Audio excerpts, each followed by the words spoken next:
Well, hello there, friends, and welcome to Strangers in the Night, your source for late night VR gaming talk. I, of course, am your host, Wes, and with me, as always, are my good friends. What's up, Eric? What's going on, fellas? How we doing today? Whoa, Eric, bro, lay off the helium, brother. I Good love it. lord. I love the helium.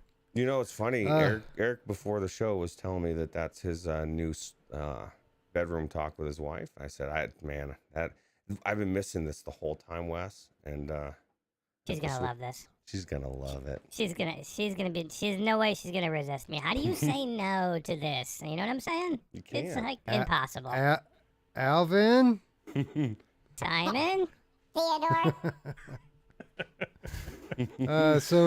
Obviously Eric is up way past his bedtime. Roots, how you feeling tonight? I'm feeling so good, man. Like so many things. Like the world's going to hell in a handbasket, but me personally, I'm doing amazing, and I feel good.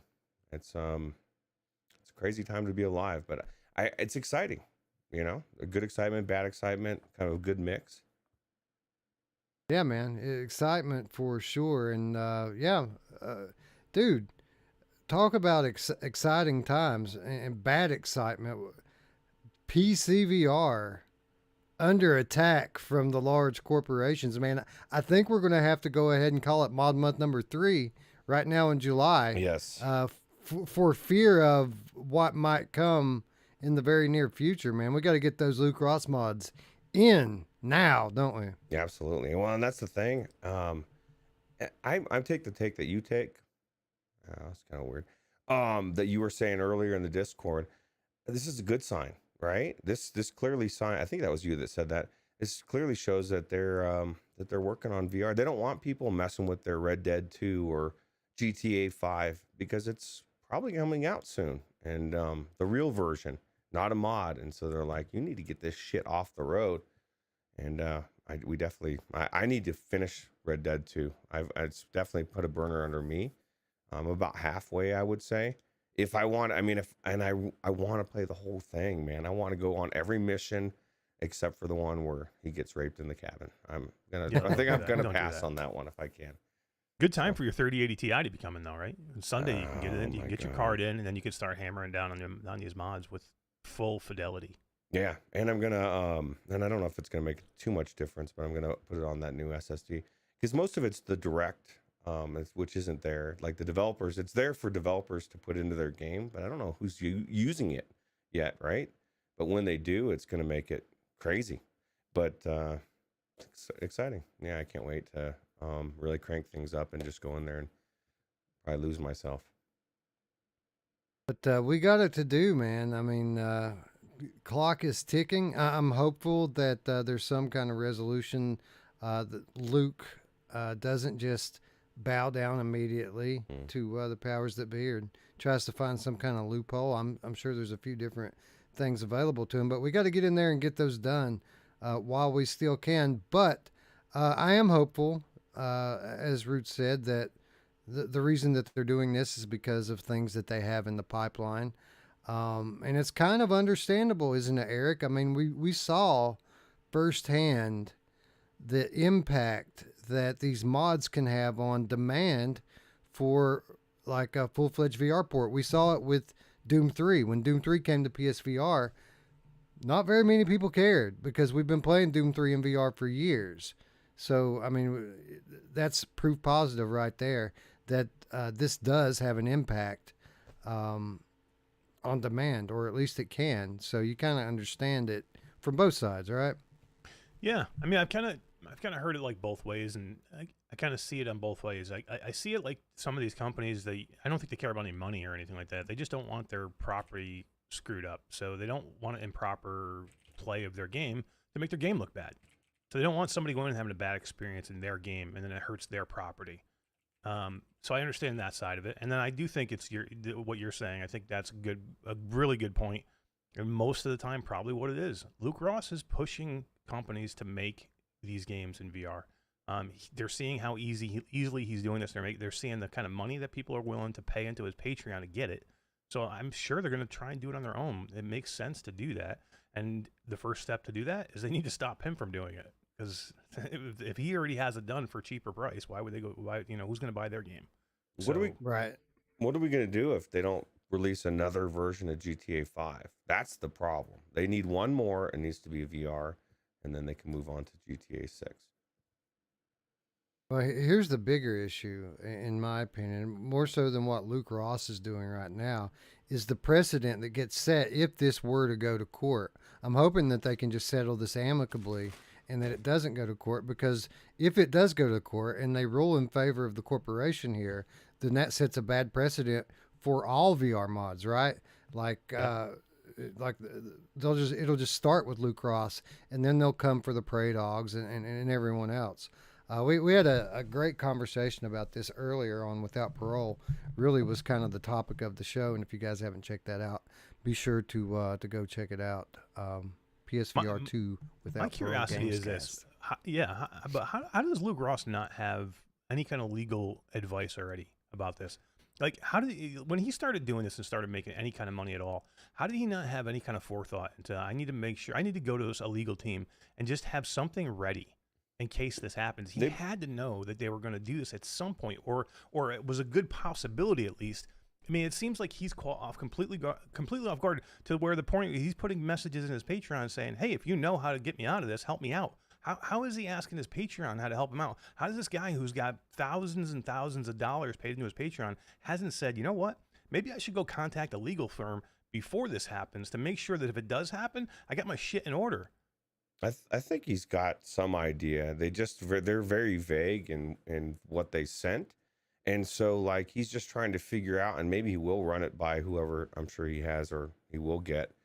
But, I don't know, man. Most of these companies, somebody said this in the Discord, they're selling a shitload of games, like especially these games that haven't been sold forever. And then all of a sudden there's this huge rush. So it makes no sense for the company outside of wanting to put it out themselves in VR, because everybody's buying GTA 5 again, Red Dead 2, whatever it is. It's a big rush of money into the company. So that's exactly what I said, but Brian had a good point when I brought that up earlier, and that is that sure, people are buying them. I mean, like I've bought 10 flat games in the last year, and 9 of them were to mod, right? But here's the thing: I paid $5 for GTA 5. I paid $10 for that one, $5 for this one. I didn't pay full price. Certainly not what they're going to ask for a full-fledged VR version if they end up releasing one themselves. The only thing I paid full price for was Elden Ring, and that's just because it was new, right?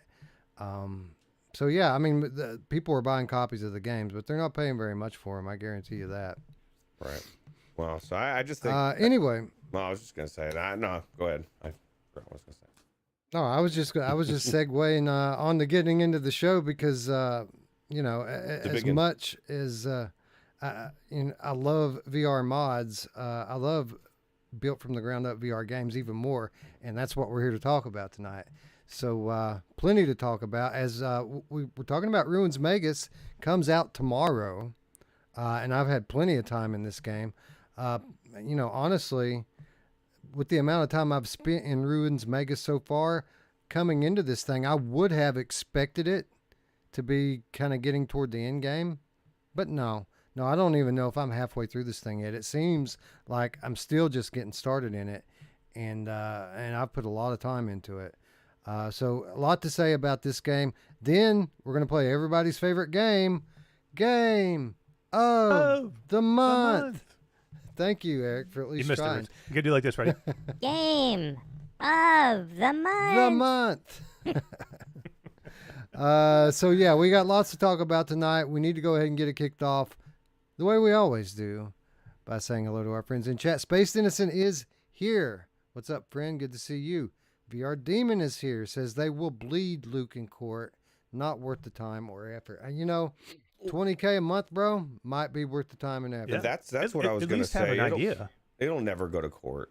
It'll never go to court. I 100% guarantee with Luke Ross, unless the company wants to be a real dick and make a point of it, something, because Luke Ross he said in the very beginning, he said in his statement, he said, man, if it's something that I have to do, I'm pulling it immediately. And so he's looking for clarification on their wording of it. But I guarantee if it looks like there's any pushback, he's out. He's going to pull back. And he doesn't need to. His patrons are going to still stay there. He's still got Elden Ring. He's still got everything else. It's just this one company. Sony games. Yeah, the Sony games, you can mod those. Yeah. But for how long, though? If he loses this one, what's to say the next company doesn't go, you know what?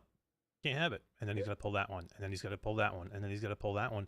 The problem is this sets a precedent. If it sets a precedent and we lose all of them, that's a problem. So we might need somebody who's making good money. Because guarantee guys like Prey Dog or the smaller guys can't afford to do it. Luke Ross probably could afford to do a little bit of it. Not saying he could afford to fight him, but he could afford at least a legal team to figure out if he could fight him. Jim Hall says he'd likely lose in court, but I would like to point out that there is some precedent that in court it has been ruled before that mods do not constitute copyright infringement. So I don't know how, the specifics of that case and how it would apply to this, but in our short little bit of research we did before Without Parole, we did find that there is some legal precedent here. Yeah. And it's in favor of the modders. And he's not charging for it. I mean, you know what I mean? Right. People are volunteering to donate money to him because of what he does. He's clearly has some legal representation, Mash, or else the way that all this is, he's got it all set up and worked around legally to where, you know what I mean? I don't know. Maybe he just knows something about legal. Yeah, I just didn't like hearing this thing where he's like, I don't know. He's like, if you guys know, help me out. I'm like, well, what do you mean if we know? I mean, you figured you would know. I mean, the guy's making thousands of dollars, hundreds of $1,000s, a month, in his Patreon or whatever. He should have. I would assume he wants to protect that. I would assume he has to have some type of legal representation with what he's doing, because he had to figure something was coming. I mean, eventually somebody was going to say something. Yeah, you'd think. Maybe his lawyer said, "Man, I don't know." Maybe his lawyer said, "Go out there and play dumb and just ask everybody, else for help." This is the thing: you want everybody's mind on it. Maybe there's a lawyer out there that, or somebody's friend that knows a little bit more than his lawyer does, or whatever. And so, why not ask everybody out there? But yeah, this is definitely not Ruins Magus.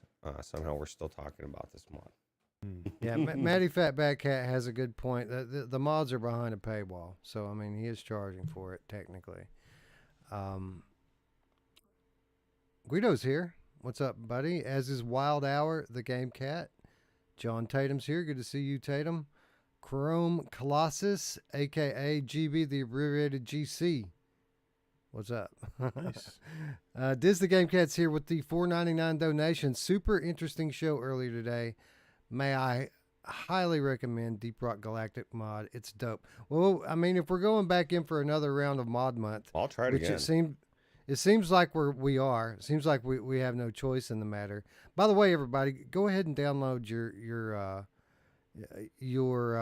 real mod, the latest version right now. So if he does have to take it down, at least you'll have it and be able to use it until the companies decide to break the mods. I did it right before the first because I had to take my Patreon away for a minute.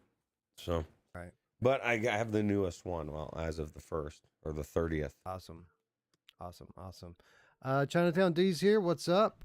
Hey D, there's a After the Fall update out today that fixes some of the things that we've been complaining about. The warhead's not broken anymore, Eric. Fucking game. We can stay partied up now if we vote to go back to the lobby. We stay in our parties now. Ooh, okay. Well, that's great. That should have been there from day one. Matty Batcat says GTA 5 was free though. Oh, there's a lot of games that are rotated free. It was free for a hot minute on Epic, but most people didn't take advantage of it. Some people did. That's true. VR Demon is here, which I think we might have got him before. Zayla Maru is here. By the way, thank you, Diz, for the donation. Very much appreciated, sir. You're awesome. Thank you. Hell yeah. Who else is here? Marcio, the Drifter Game Cat's here. What's up? Radio Runt is here. Good to see you, Radio Runt. Traveling Man 3775 in the house. Four Wheeling is here as well. No Spry Guy, Roots. I think you pissed him off. I did. I took his spot. I was in his bed. I got here first, and it felt weird. I felt like I was like sneaking in this Spry Guy's spot, you know, like Goldilocks, looking for that perfect place to lay my head. Lose Reviews is here. Lose Review says, hope this is an indication that big game companies are eyeing VR content for the games.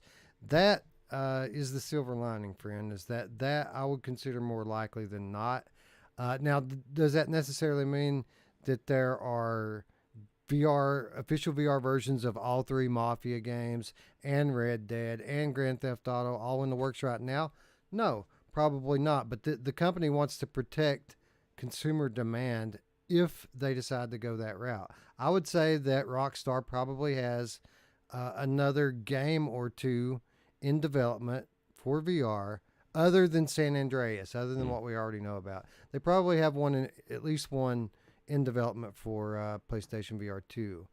I'm sure they want to have the option, though, to put more out there. If this turns out to be, if VR continues to grow like it's been growing and PSVR 2 turns out to be the hit that everyone thinks it's going to be, I'm sure they want to have a fully hungry consumer base to sell VR versions of their back catalog to. So I kind of get it. Yeah, well, and they own it, and these modders don't, so. What's up, Todd? Todd's in the chat. Good to see you, friend. I guess it's time to get into some show here and talk a little VR. As stated before, we're going to kick it off with Ruins Magus. This game is coming tomorrow to Steam VR and Oculus Quest 2 from developer Character Bank. And of course, we'd like to thank the good people at Character Bank for providing us with review access. So, this is a game that actually was born through Kickstarter. And really, I mean, initially, it was a moderate success. It didn't achieve all of its goals, but it found enough money through the Kickstarter to complete its development. And initially, it was going to launch only in Eastern markets. We weren't going to get this game here initially. At the end of the Kickstarter, that was kind of put to rest. But wouldn't you know it, publisher Mastiff comes to the rescue and puts forth the necessary funding and support to bring this to Western markets. And there you have it. This game is a JRPG inspired action adventure game. Kind of has a real retro RPG feel to it, or at least that's the vibe I get from it. Roots, did you play a lot of RPG games back in the day on NES, SNES? And if so, are you picking up that vibe from this game the same way I am? I played a few, but not many. I was never into RPGs. Like first game that was even close was World of Warcraft MMORPG. But I was never into this type. My son loved this type of stuff, but I was never really into it. So I never got like seriously into it after it took off. But like in the early days, Eric, like Dragon Warrior, like the early Final Fantasy games, Ultima, like the old RPGs, I was kind of into that stuff. How about you? Yeah, this game's got super vibes to it, man. It definitely takes you back. I mean, to Super NES, PlayStation 1. There was some good JRPGs at PlayStation 1. Just being Japanese dubbed, with subtitles, it's so I like it. I dig it. You know what I mean? Because you would almost think like, oh my God, there's no English speech in this game, and that's going to bother me. It doesn't bother me at all. It really brings me back to, just old school playing these types of games, and the inflections of the voices and the weird localization of the language, how everything's not exactly perfect. I like it. I like it a lot. And if you would like these types of games back then, it'll like completely like draw you into that nostalgic feel. Absolutely, but make no mistake about it.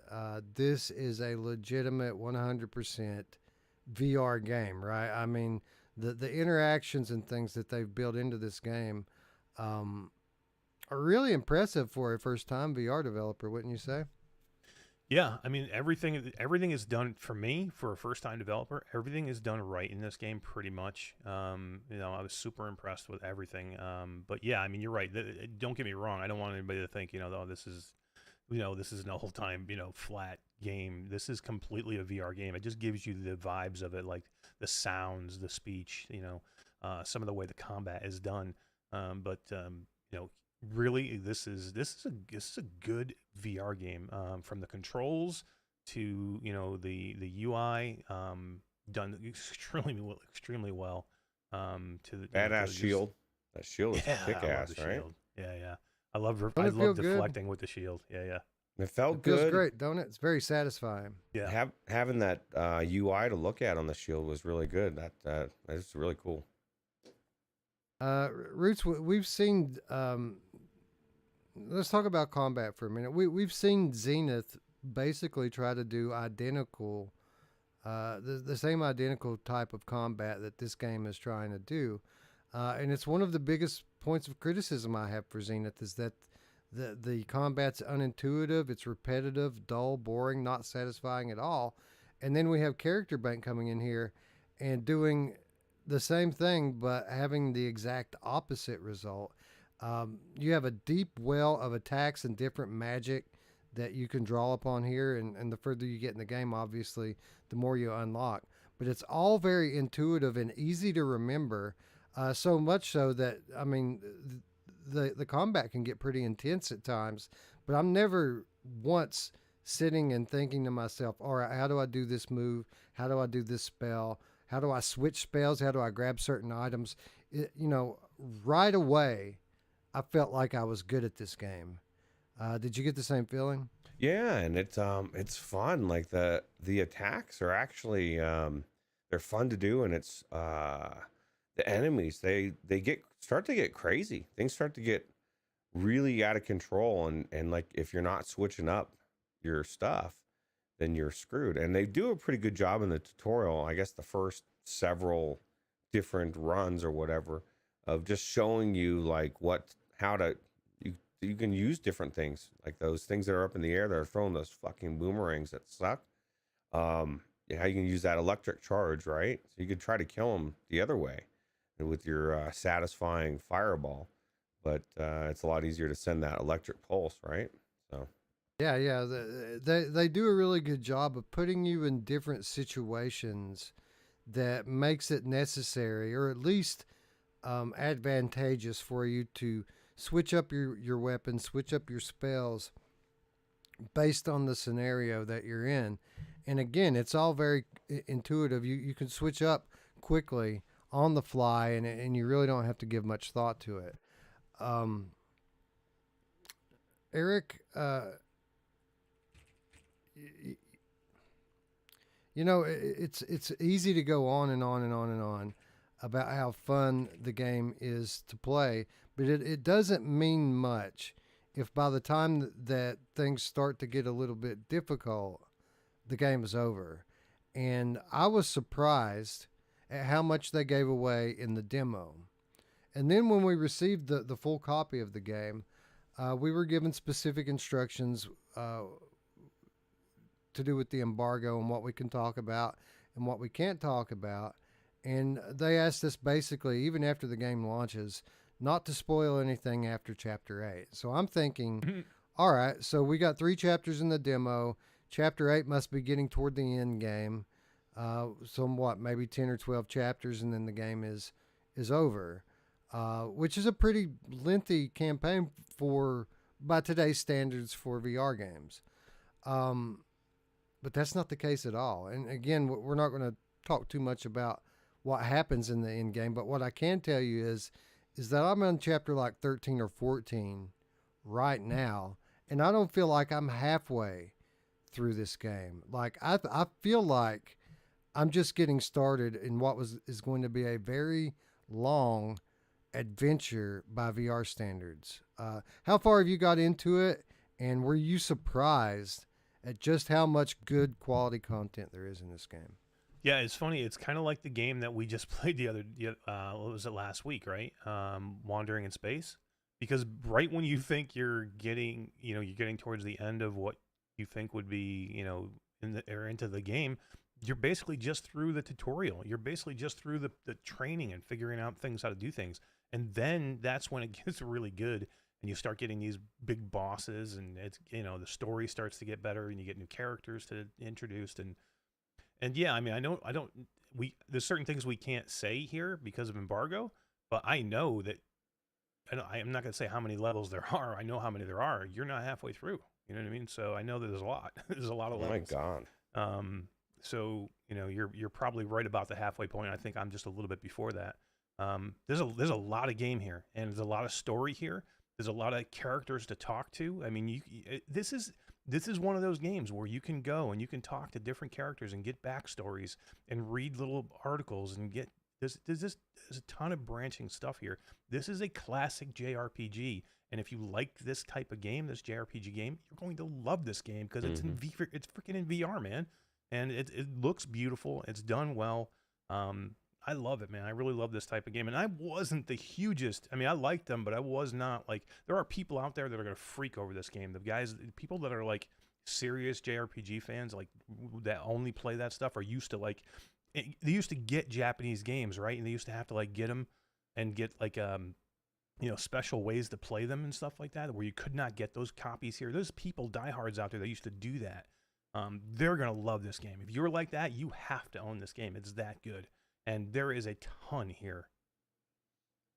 And just to be clear, Mepper, the only reason I'm comparing this to Zenith is in terms of the combat gameplay. Yeah. I understand that. These are two different games, and I'm not trying to say that Ruins Magus does what Zenith does, but better. I'm talking about in terms of combat. It's much more fun and intuitive to play. That's all. No, they're two different types of games completely. One's online with other people, and one's a single quest adventure. He was actually replying to John Tatum. He said he was super curious if Ruins Magus can be our Zenith killer, and they were having a discussion in there, and so basically, yeah, there's just two different games. But this game, I don't know. Did you guys enjoy unlocking the shop? That old man, it was cool. Oh, hell yeah! Yeah, I liked most of the quests that I've done so far. Well, my thing is I wish that as I was going through the dialogue of every quest or anything, even reading the articles and stuff, and this is not a knock at Zenith at all, but it kind of is sideways. Like, this is actually interesting. The stories and everything, like what the dialogue and the quests and what we're doing. And like, I just feel like they could, people from the developers of Zenith could take a hint from something like this and make the stories interesting, the quest interesting, the backstory interesting. What's the backstory for Mika? Fuck, I don't know. She's just everywhere. That's the backstory. So there's no lore really, is there? Is there lore? I don't know. Anyway. Yeah, it's a good point, and it's interesting. We're surprised at how good, intuitive, and fun the gameplay is. We're surprised at just how much game that there is here to play. I'm also surprised at the quality of the production here, and that's really the only category left. So it's got to be ugly, right? It's got to it's got to sound bad. No, and here's the funny thing. Like, it's not the most complex art style in the world. Like, it is cel-shaded. It is this anime-looking world. But when you get into the game, the 3D depth is superior to most VR games. And what I mean by that is typically when you get in a cel-shaded game, everything has this flat appearance to it, especially the NPCs. Not in this game, man. The NPCs have awesome. Vibrant depth. I mean, their eyes look real, even though they're cartoony. They look like they have eyeballs sitting back in eye sockets. It's hard to explain the 3D depth, which is something that as a 5+ year VR player, 3D depth isn't something that always pops out to me anymore. It's very, very obvious in this game. And it's a good looking game. The lighting's done great. It's weird, Roots, because like it isn't anything obviously that's too hard to render, because the Quest version doesn't look very much different from the PC version, but they both look very good and are very immersive, right? Yeah, and the gameplay is amazing. Old Darth PSVR 2 Gaming Hound Dog says, "Is there strategy to the battles or just a waggle fest?" There's absolutely strategy. No. There's different. It's all strategy. It's all strategy, and the enemies have you running around, and there's so many different things. Like just for the instance, the shield, you can parry with it, right? They shoot stuff at you. If you time it right, you can actually shoot it back at them, and that's just one option. But yeah, I was very blown away by just how everything looked. Like the fireballs, the Molotov cocktail thing when you throw it, and the way that the enemies, those boomerang enemies, exploded and came crashing down when you sent that shockwave. And it's just really done very well. Yeah, even the clothing too. Like you were saying, Depth West, the freaking clothing of the NPC players looks like layers. It looked like layers of clothes. It didn't look like a flat, cover over, an NPC player. It looked like layers of clothing. It had depth to it. Yeah, it's very, very impressive. But to answer your question, old Darth, that was kind of one of my biggest problems with Zenith. Is basically you just anytime you got into a fight, you just kept spamming the same attacks over and over again. That's not what you're doing here. Now, of course, to some extent, that's what you're doing here. But certain attacks are going to benefit you more in certain scenarios. And again, the developers do a very good job of constantly switching it up so that you constantly have to switch it up. Eric, visually an impressive game. Sound just as good as the visuals, though. The soundtrack to this game, I mean, this game seems like a very big budget game, doesn't it? It seems like there was a lot of money that went into this because every aspect of it is just so polished. Yeah, it's really good. And I know that some people are going to be turned off about the voice acting, being all in Japanese. And I guess if you don't like that kind of game, if you're not into it and you don't want to read the text, I guess I can understand where you're not going to maybe like this. Excuse me. I like this. I love the inflection of especially your sidekick that you get in the beginning, the inflection and the way that she speaks. The conversion from one language to another, the text to the actual speech is so good. It's just like it's got that quirky tone to it. Yeah, it's so anime. If you're an anime fan in any way, you're going to flip over this. It has that perfect feel to it. This feels like a game that was made for the Asian market, which it is. And that's okay. Every game has to be freaking American Dream, okay? It can be a Japanese JRPG, and it can be here, and it can be fine. Again, you have to read some text. It's it's not that big of a deal. I mean, like I said, I'm not the biggest fan about reading text either, but I found it endearing. I really liked it a lot. It was just the quirkiness of it. I liked it a lot, and I'll tell you why. They could have fucked it up real bad. They could have said, okay, here's the text. In Roots, you got to watch it slowly come across the screen and fill up, because I can read fast. And so like they give you the option where I'm not skipping it. I can hit A, and it all, just like old school games, it pops up the whole thing. I can read it quick, hit A, read it quick, hit A.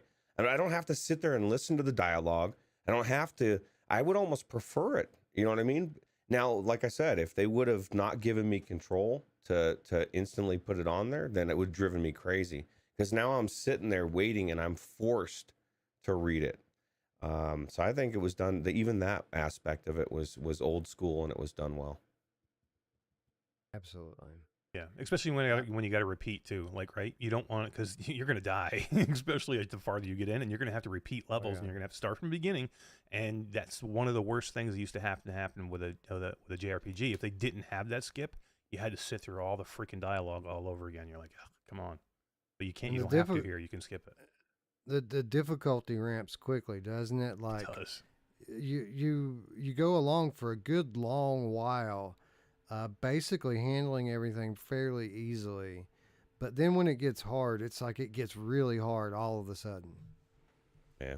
Yeah, you feel like you're kicking ass. Like at one point, you're like, okay, you're building up, and when you first start, you're like, okay, I'm just building, so it's everything's a small challenge. Then all of a sudden, you get to one point where you feel like I'm just kicking ass, I'm freaking kicking everybody's ass, and then quickly right after that, you start getting your ass kicked. Did you guys go into the any of the runs and try to switch to your potions? And like you're confused, like why can't I get to them? I ran out of health potions, and of course they've got the shop. They're giving you money every time you complete something, and I never bought any at that point. And I like scrambled, and then I went into my inventory and saw all I had was grenades, and I was like, oh shit, because I was almost dead. So you really want to make sure you buy give that guy some money.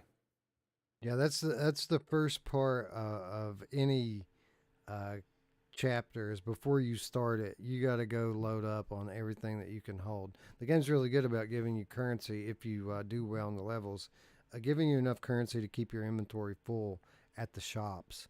You got to remember to do it though, because you don't want to get into these levels without your health potions at the very least. Yeah, it didn't turn out well. I didn't make that run, that particular run.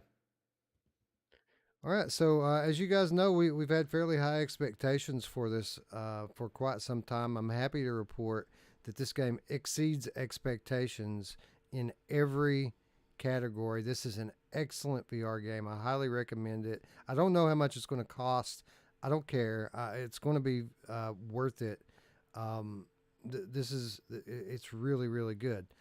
But let's nitpick it for a while, guys. Obviously, there are, it's not perfect, right? There are things about it that we can be critical about. So let's start with the training and tutorials. Now, it's very good about training you and teaching you how to do things, but you pick up on it fairly quickly. The game, from what I can tell, and again, I'm in chapter 13, chapter 14, the game is still trying to teach me the same moves that it taught me to start the game. Like I go into the levels still have visual tutorials up everywhere on how to do all the basic moves. Eric, that stuff should go away at some point, right? Yeah, I got to a point where you get to a point where you fight this big boss, and you assume that's your test. That's your final test. You need to get by this big boss to get through the training, and then you're done. You don't have to see that shit anymore. And then you go to the next level, and it's still there. And I'm like, I just beat this huge boss, and you're telling me how to do the basic moves again. What? I don't need to see that. So I must stay there the whole game, I'm thinking now.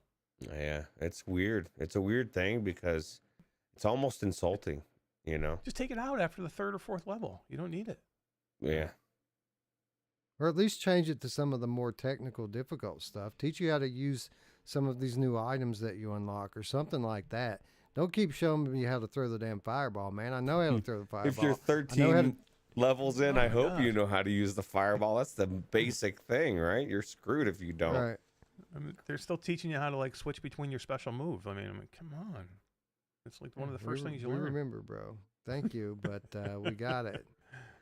Roots, there's a lot of when you're not loaded into one of the chapters, when you're just kind of out in the living area, the hub, there's a lot of very beautifully rendered and drawn areas. I mean, you've got your main area, which is huge. Another thing I really like about this game too is the scale. A lot of very huge structures and areas in this game.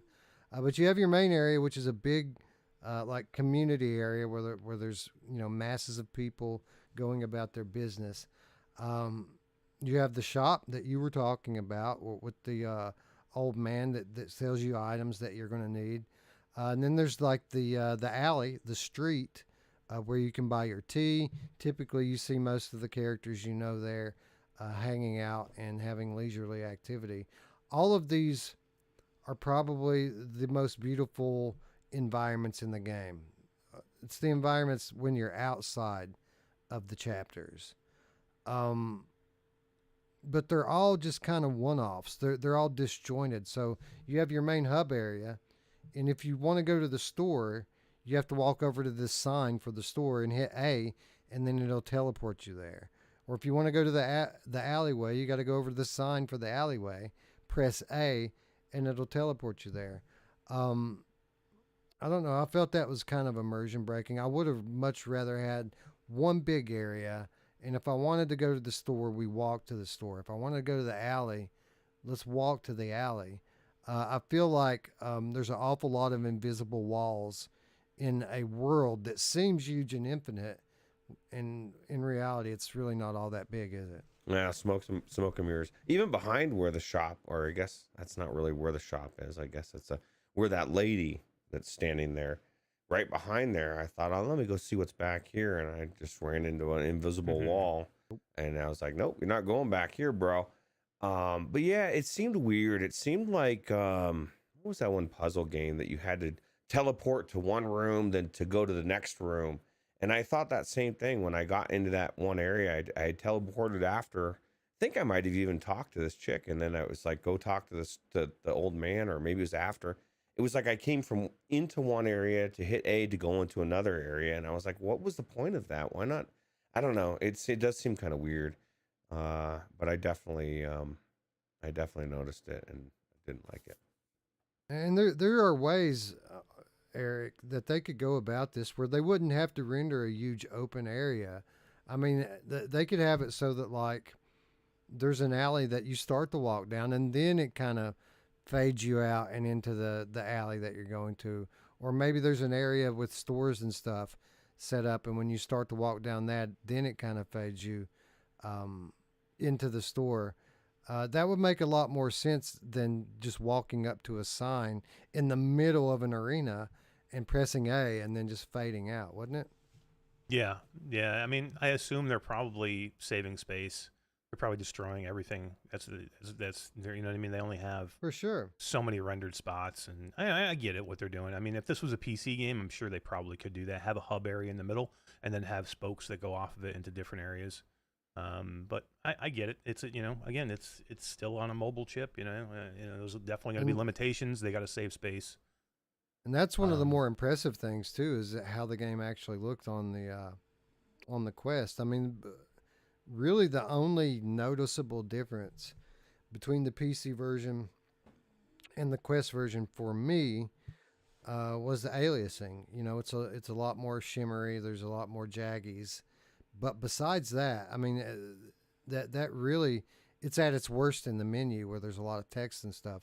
When you get into the levels, you really don't think about it all that much on the Quest. Did you check it out on Quest? I played it only on Quest. I figured Only out, on Quest. I was going to cover it only on Quest, and just figure it from there. I wanted to record, and so I spent most of my time in there, and I figured one of you guys would play it on PC and check it out. So yeah, both. Yeah, I wanted to see most of it. I wanted to get as far as I could, so I just stayed in the one. But I thought it looked beautiful. I would find no reason, unless it was marketedly better, I would find no reason to go and do it in PC. If I can do it in standalone, especially with some of these battles, I like moving around a little bit. I like spinning around. I was turning my play space constantly. I sat for a little bit, but I played standing for a little bit too, and I think both were pretty comfortable. They do give you a lot of options here, which is good, and you can turn pretty much everything off. If you don't want vignetting, you can turn it off.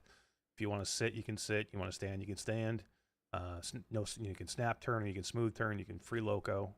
So they give you all the options that you need, and there's not much I'm going to say wrong about this game. I mean, maybe it's linear. The dungeons are linear. You know what I mean? There's one path. You can't go anywhere else. You're following exactly the path you got to go down. I mean, that's probably my biggest detriment to the game. There's no exploration here at all. There's no, let me go to this corner to see if I can find something in this run that I'm in. There's not much visual diversity at all after you get into the ruins, is it? It's all very samey from it's all Well, I will say this: that when you get into the later chapters, they do some things to the ruins that do make it a bit more colorful and easier on the eyes to look at. But it isn't the type of stuff that you would think that you would see in there. But it does the job for a little while, and I'm sure I'll end up getting sick of it after I do a couple hours with it like that. But that was going to be like my last point of criticism for it, is that the dungeons, well, the ruins, first of all, don't seem like ruins at all. Did you see anything crumbling at all? No, it looks very intact, like almost like they just built this place.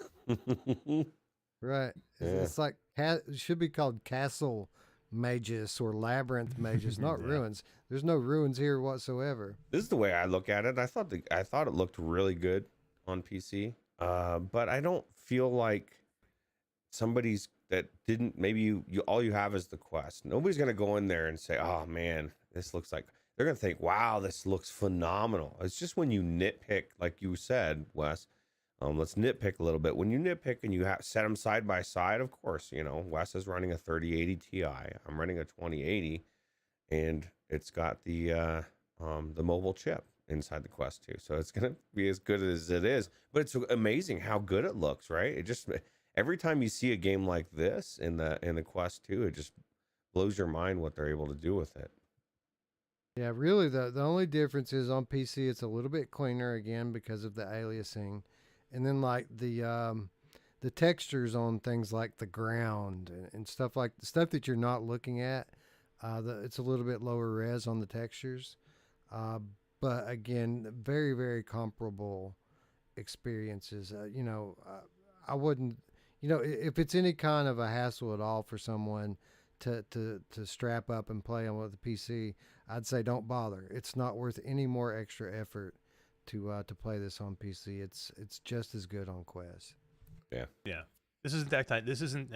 That's why I wasn't pushing to go see the PC. As soon as I loaded in and started looking at it, this isn't that type of game that you would need to go. I got to go play this on PC. It's not like Zenith. Now Zenith is different.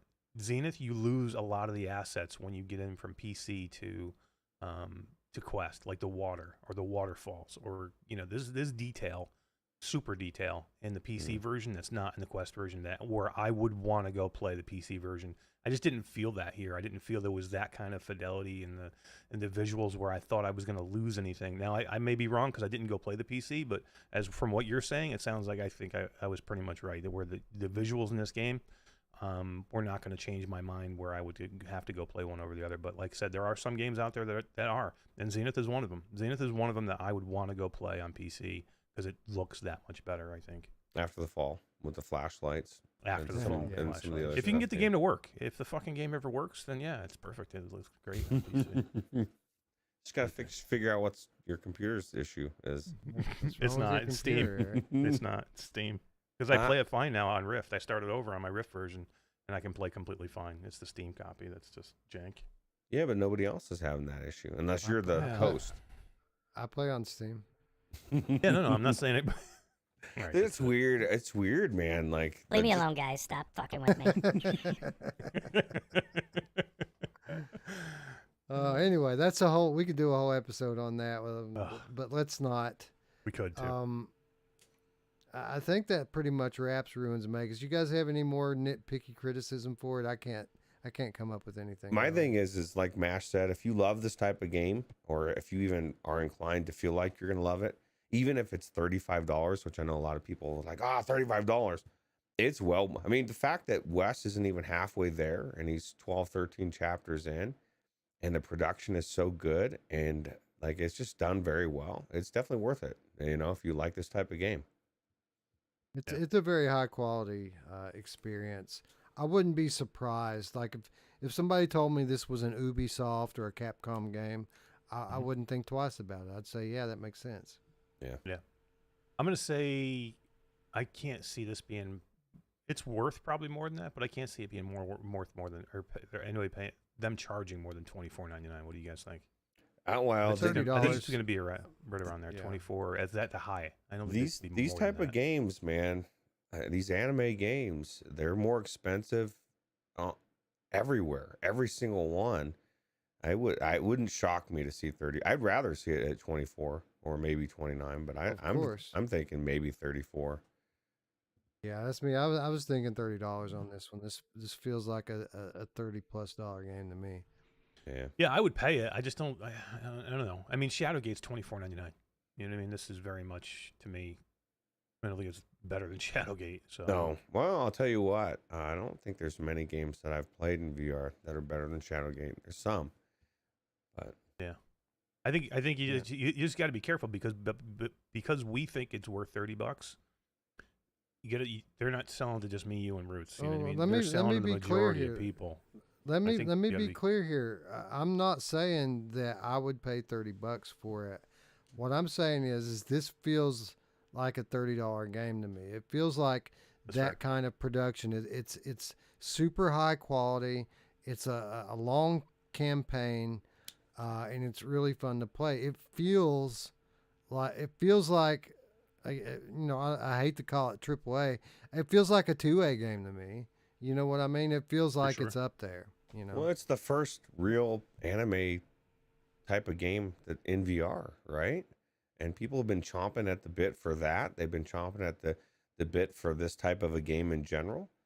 And like my biggest thing is this type of game is usually always more expensive.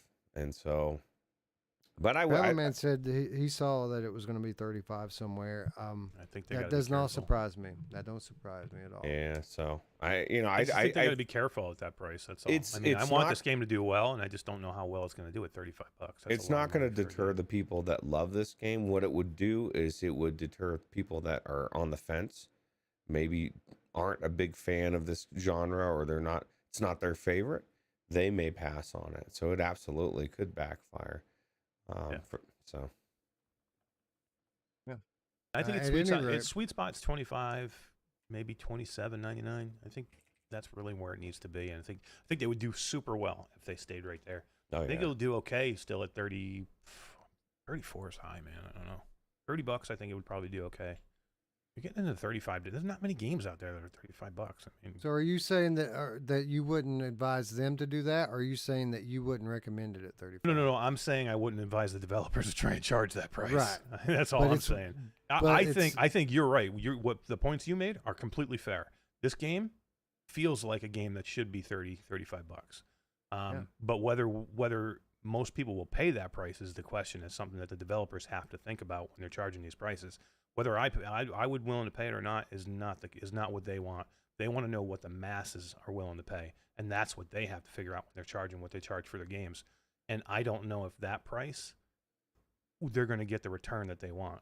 That's all. Well, you have to figure too. They've got a Kickstarter that they've figured into the whole cost of it as well, so it may not be as expensive because they got money in the Kickstarter. I don't know how their thoughts are on that. So. Well, I can certainly agree with you that it's going to be a tougher sale for them if it's more than $30. But I mean that's not really my it's not what I'm setting out to get across here by talking about it. What I'm trying to tell is people should go buy this game. If it's 35, if it's 30, if it's 25, and you're on the fence, if you're wondering it's good, if you're wondering if it's worth the price, it's worth the price. That's all I'm saying.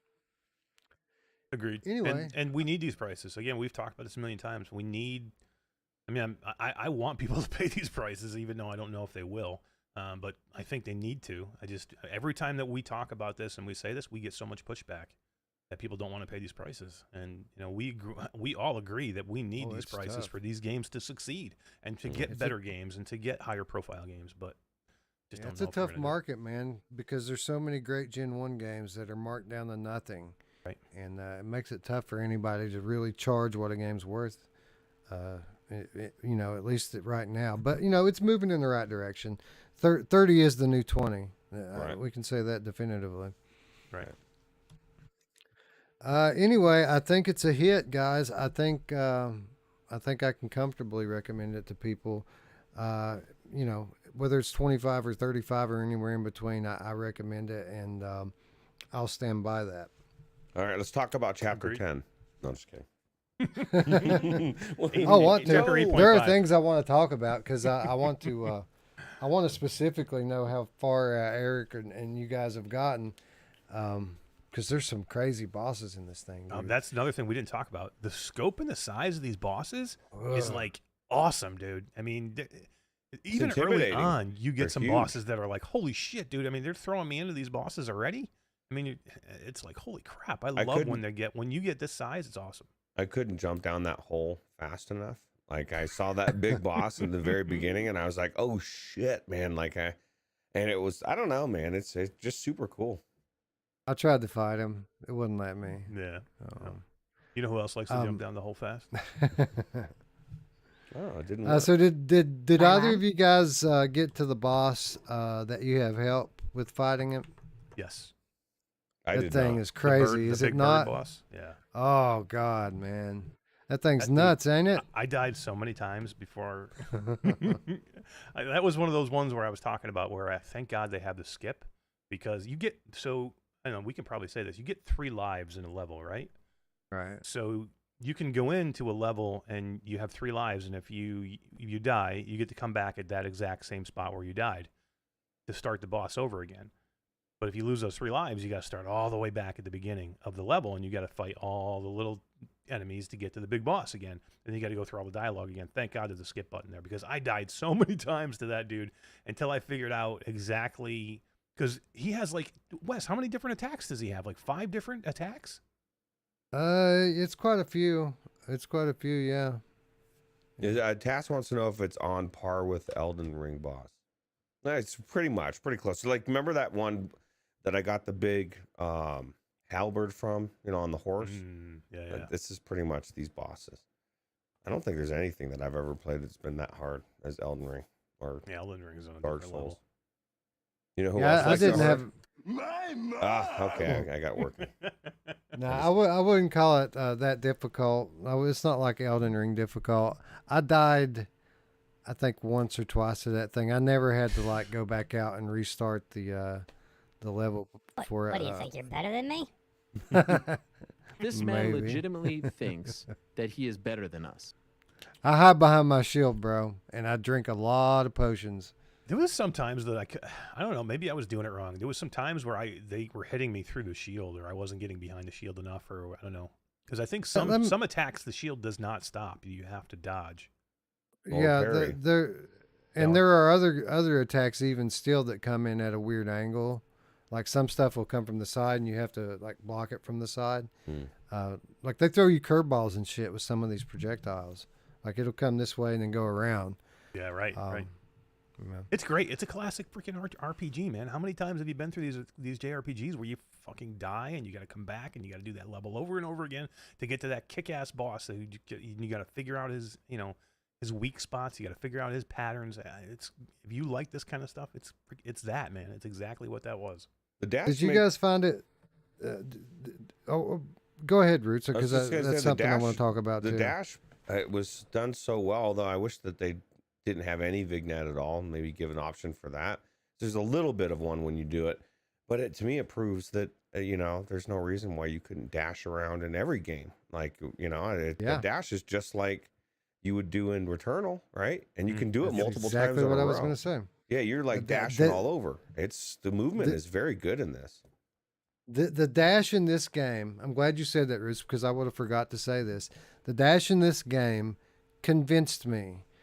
Up until now, I've always said, I don't know that I want first-person Returnal in VR. I don't know if it would play well because of the dashing and how you have to move. It wouldn't work in VR. I'm changing my tune on that one. This game has proved to me that you could do Returnal in first-person VR, and I think it would be awesome. It'd be another way Yeah. to get another fresh play out of it, and it would be like extreme hard mode. Because I guarantee if you leave everything the same, it's going to be difficult. You could do it. It's just going to be hard. I guarantee there's people out there that said, there's no way you can put Risk of Rain 2 in VR right. first person. That's a third person shooter. There's so much going on. You can do it. It's harder, but you can do it. Yeah. I absolutely think it could work now. This dash is so well done, and Yeah, I'm convinced. And I needed it too. I mean, I don't know how much you guys used it, Oh, but especially for the bosses, I Oh, yeah. used it all the time. dashing all over the place, and that's why I love the fireball, because you're boom boom boom boom. You can you can either charge it Yeah. up or you can do it fast, and then you're reloading. And I mean that, like, you know what I mean. Like, as we're sitting here, we're done talking about it, and we just came We're up still with like talking about it. 5 things to talk I about know. how good it is.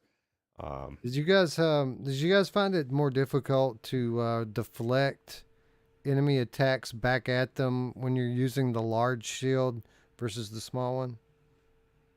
I did not, but I had like I said, I had difficulty blocking some of the attacks with the shield in general, both shields. So But but one I of my didn't think it was favorite any easier. things, one of my favorite things in this game is the ability to deflect enemies' projectiles back at them. It feels so good when you're able to do it. You have to time it just right.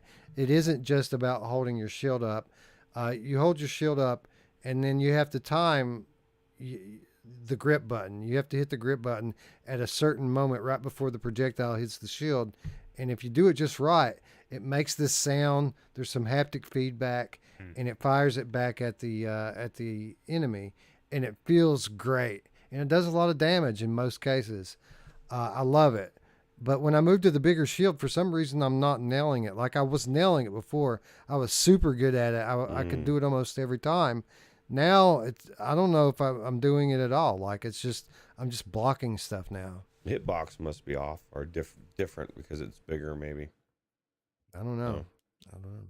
But even just like you said, even just when you go to hit that grip button, the way it feels with the haptics, it feels very satisfying, right? Like it's just like, Yeah, it's the best thing. It's my favorite thing to do. Like I prefer doing that to any of the magic. Like it's awesome. It feels Yeah. good. Yeah, for sure. Anyway, there's another 5 to 10 minutes on a game that we were recommending that you pay plus $30 for. It's really good. It's really good, guys. I promise. Check it out. Buy it. I don't care what it costs. Pick it up. Yep, for sure. Let's talk about what had come out in June, because I was the way I had remembered it, that there wasn't a whole lot until I got putting this list together, and June was actually pretty solid, unless, of course, unless you're a PSVR only gamer, in which case you got nothing. So, as is the case once again, and has happened a few times in the past, no game of the month this month for PSVR.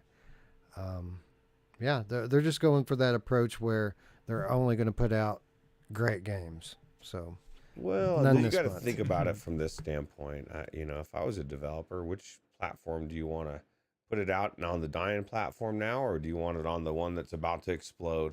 I'd be saying, I mean, I guarantee every dev's like, no, we're going to wait. We're going to wait. And maybe we don't even want to be tied to PSVR 1 because that, you know what I mean? We want to be distance. So I don't know. I don't know either. What I do know is that these things, as we've said many times on here before, these things are cyclical. Every platform has its day, and it's PSVR's turn. So this time next year, it's going to be a very different story. Yeah. Go play Moss Book 2. There's nothing else to play. Go play Moss Book 2. That's all you can do right now. You got that. Play Wanderer. You can play Zenith. You can play After if the you're Fall. looking for a There's newer stuff. Game, yeah. If you're looking Yeah, for there's a new game. There's stuff to play. There's stuff to play for sure. But on that note, let's talk about what came out on Quest this month, because there was some good Quest stuff that released. And this first one's kind of interesting to me because I feel like I kind of undersold the last Clockwinder. And we came on and we did some preview segments for it. Talked a little bit about what it meant that Cyan rather was had picked it up as the publisher.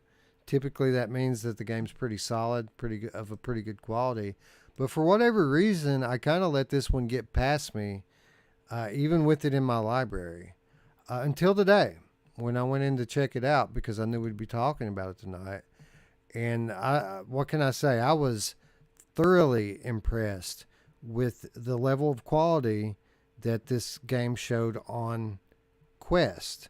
We talk about low resolution textures and shimmering on Ruins Magus that when you play it on Quest, very good looking game, but some very obvious visual artifacts that you have to kind of look around. None of that here. What a gorgeous, well-produced game The Last Clock Wander was. Eric, did you have a chance to check it out? I jumped in briefly just because I knew it was coming up. I've watched gameplay of it from other people that have played it, but I just wanted to get in and see it for myself, and you are absolutely right. This is a really good-looking game. The detail, the level of detail of some of these things in here and the environments are really, really good. That's one thing I don't think is talked enough about this game, is the way it looks. It looks super sharp. Yeah, very, very high production value here. And this game, in essence, Roots, is a classic story puzzler. And like most Cyan games, not only is the production value very high, but so is the level of storytelling. They do a good job through recorded audio logs, which you find everywhere, of telling a very unique story. Did you have a chance to check out Clock Wander this month? Just a little bit, but I didn't go too far into it. But I think Todd ruined it for me, and I know he put Eric off a little bit too, as far as because for whatever reason he didn't like this game at all. And what's crazy is like I looked at the reviews and it's like very positive. People really love this game, and maybe it's just if you're not a puzzle person. I don't know if Todd's not a puzzle person, or maybe the repetition. But I thought it was pretty cool. I did go back and talk to Todd, and he had issues with controls that I think was either his issue or it was an early issue because he played it right when it came out because he was reviewing it. And so his issues were controls that he thought was the game. And because I don't think he had the same experience when he went back in again. So Yeah. to be fair, I think it was his issues, not the game issues. Well, that's a perfect example of why it never to just take. Even if you respect somebody's opinion, maybe they had a bad day, maybe they had a bad experience, they had jank that you don't have. So it's always good to check it out yourself. Yeah, I don't know if it was an early build and there was issues early on that they fixed, or if it was just his issues. I don't know that, but either way, I don't think what he had happen is there now. Well, I will say this: if we're going to be critical of anything, let's be critical at the lack of locomotion options. Forced quick turning, forced teleport. I could do without that. But with that said, this specific type of game kind of makes sense. It's a little less important, right? Like this very well could have been node-based teleport and worked, but it isn't node-based. You can teleport anywhere. Yeah. With that said, I mean, I didn't have any real control issues with it. Actually, I was, on the contrary, I was pretty impressed with the throwing mechanics in it, just how accurate and good it worked. For example, the first level on it, the way the puzzle works is you're planting these seeds to grow plants that fruit. Each plant grows one fruit. You have to harvest these fruits and get them into a machine that processes them. And that machine turns them into juice, which powers your whole facility. So the very first level, it's all about growing organic material to power everything else that you're going to do through the game. Well, the idea of the game is to use clones to set up assembly lines to solve your goals. I didn't set up any assembly line on that first level, and I got the perfect highest thing you could get, which was like 210 fruits per minute with only 8 clones.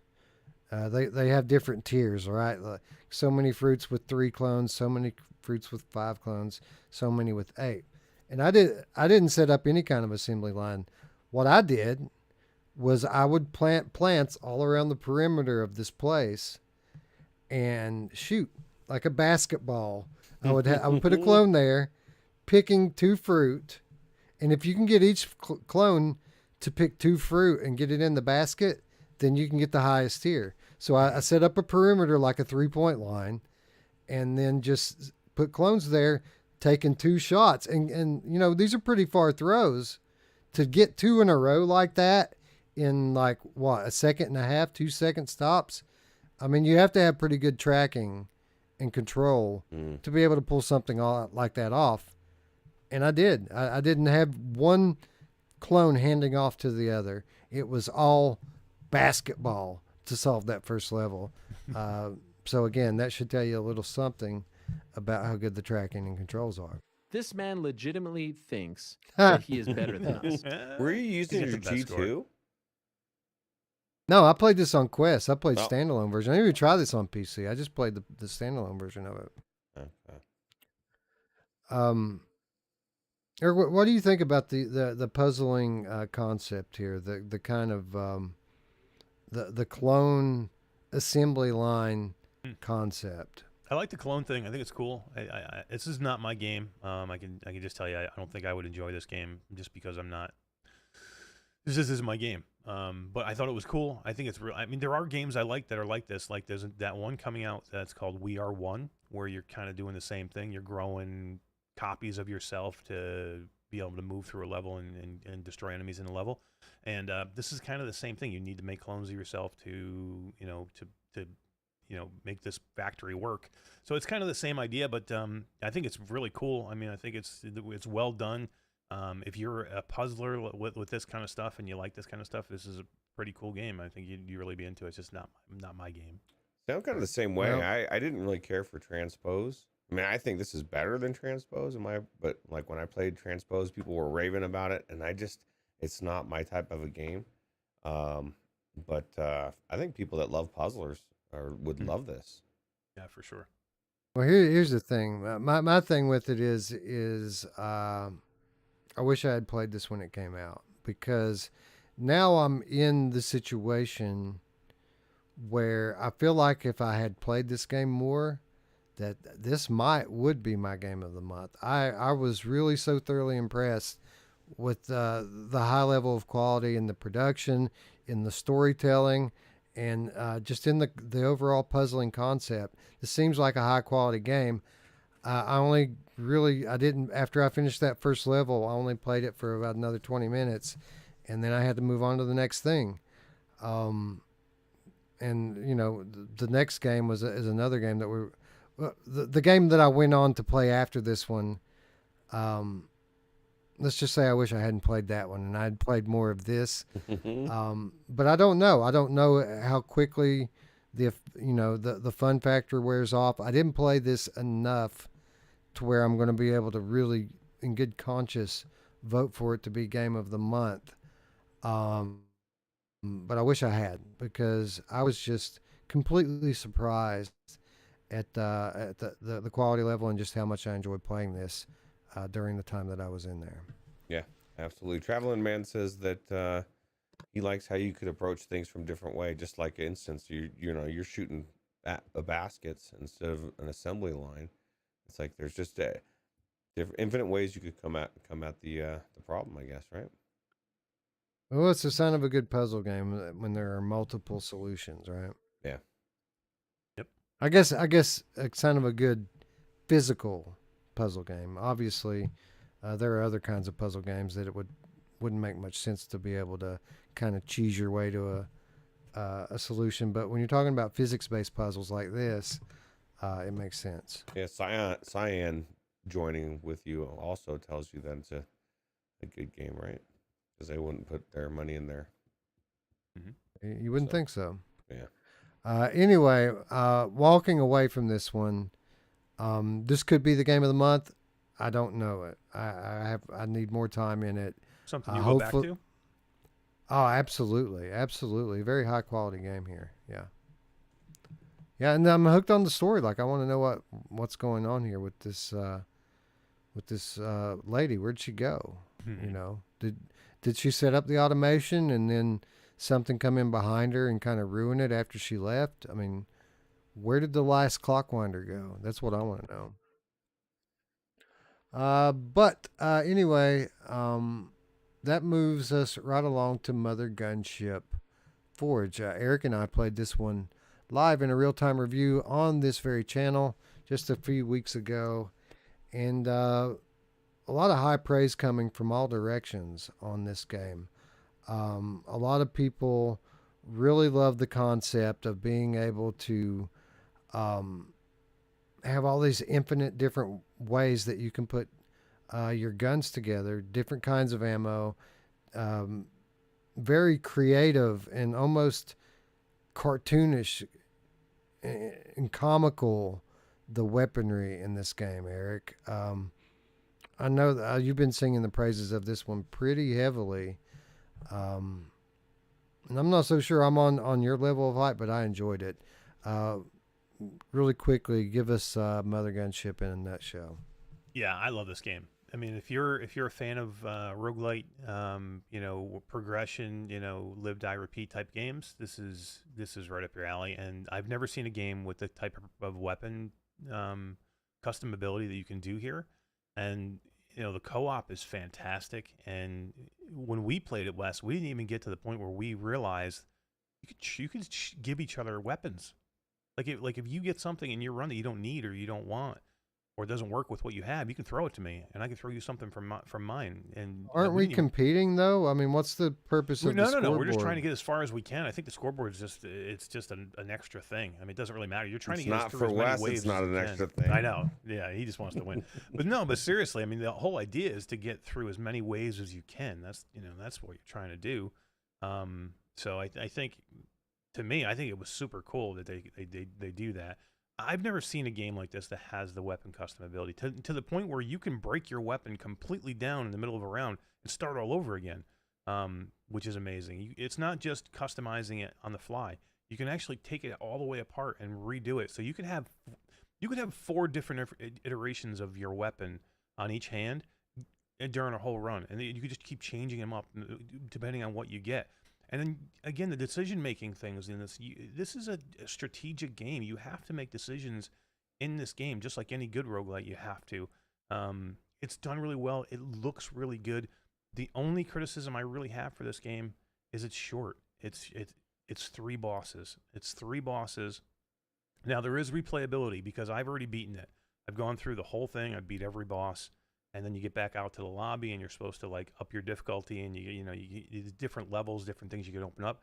It still says I got 16% complete in the game, so there's a lot more here. I just wish there was more bosses. I just wish there was like, more levels. More. You know what I mean? Instead of just giving me more difficulties, give me more. So that's the only criticism I have for this game that I didn't know when I first was singing its praises so high. So it is a little short. Yeah, I like the game. I had fun with it. Obviously, I like shooters in VR. It's hard to screw one of these up. But they do all the time, Wes. They do. I know. How many wave shooters have you done that is done wrong? We're going to get to that. We're going to get to that. I know. But I had fun with this one. I do like the variety in the customizable weapons.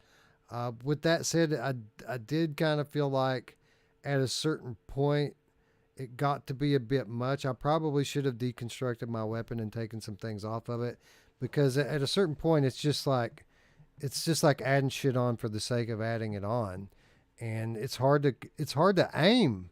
Like, it's hard to aim when you've got 4 and 5 different streams of stuff coming out from your hand.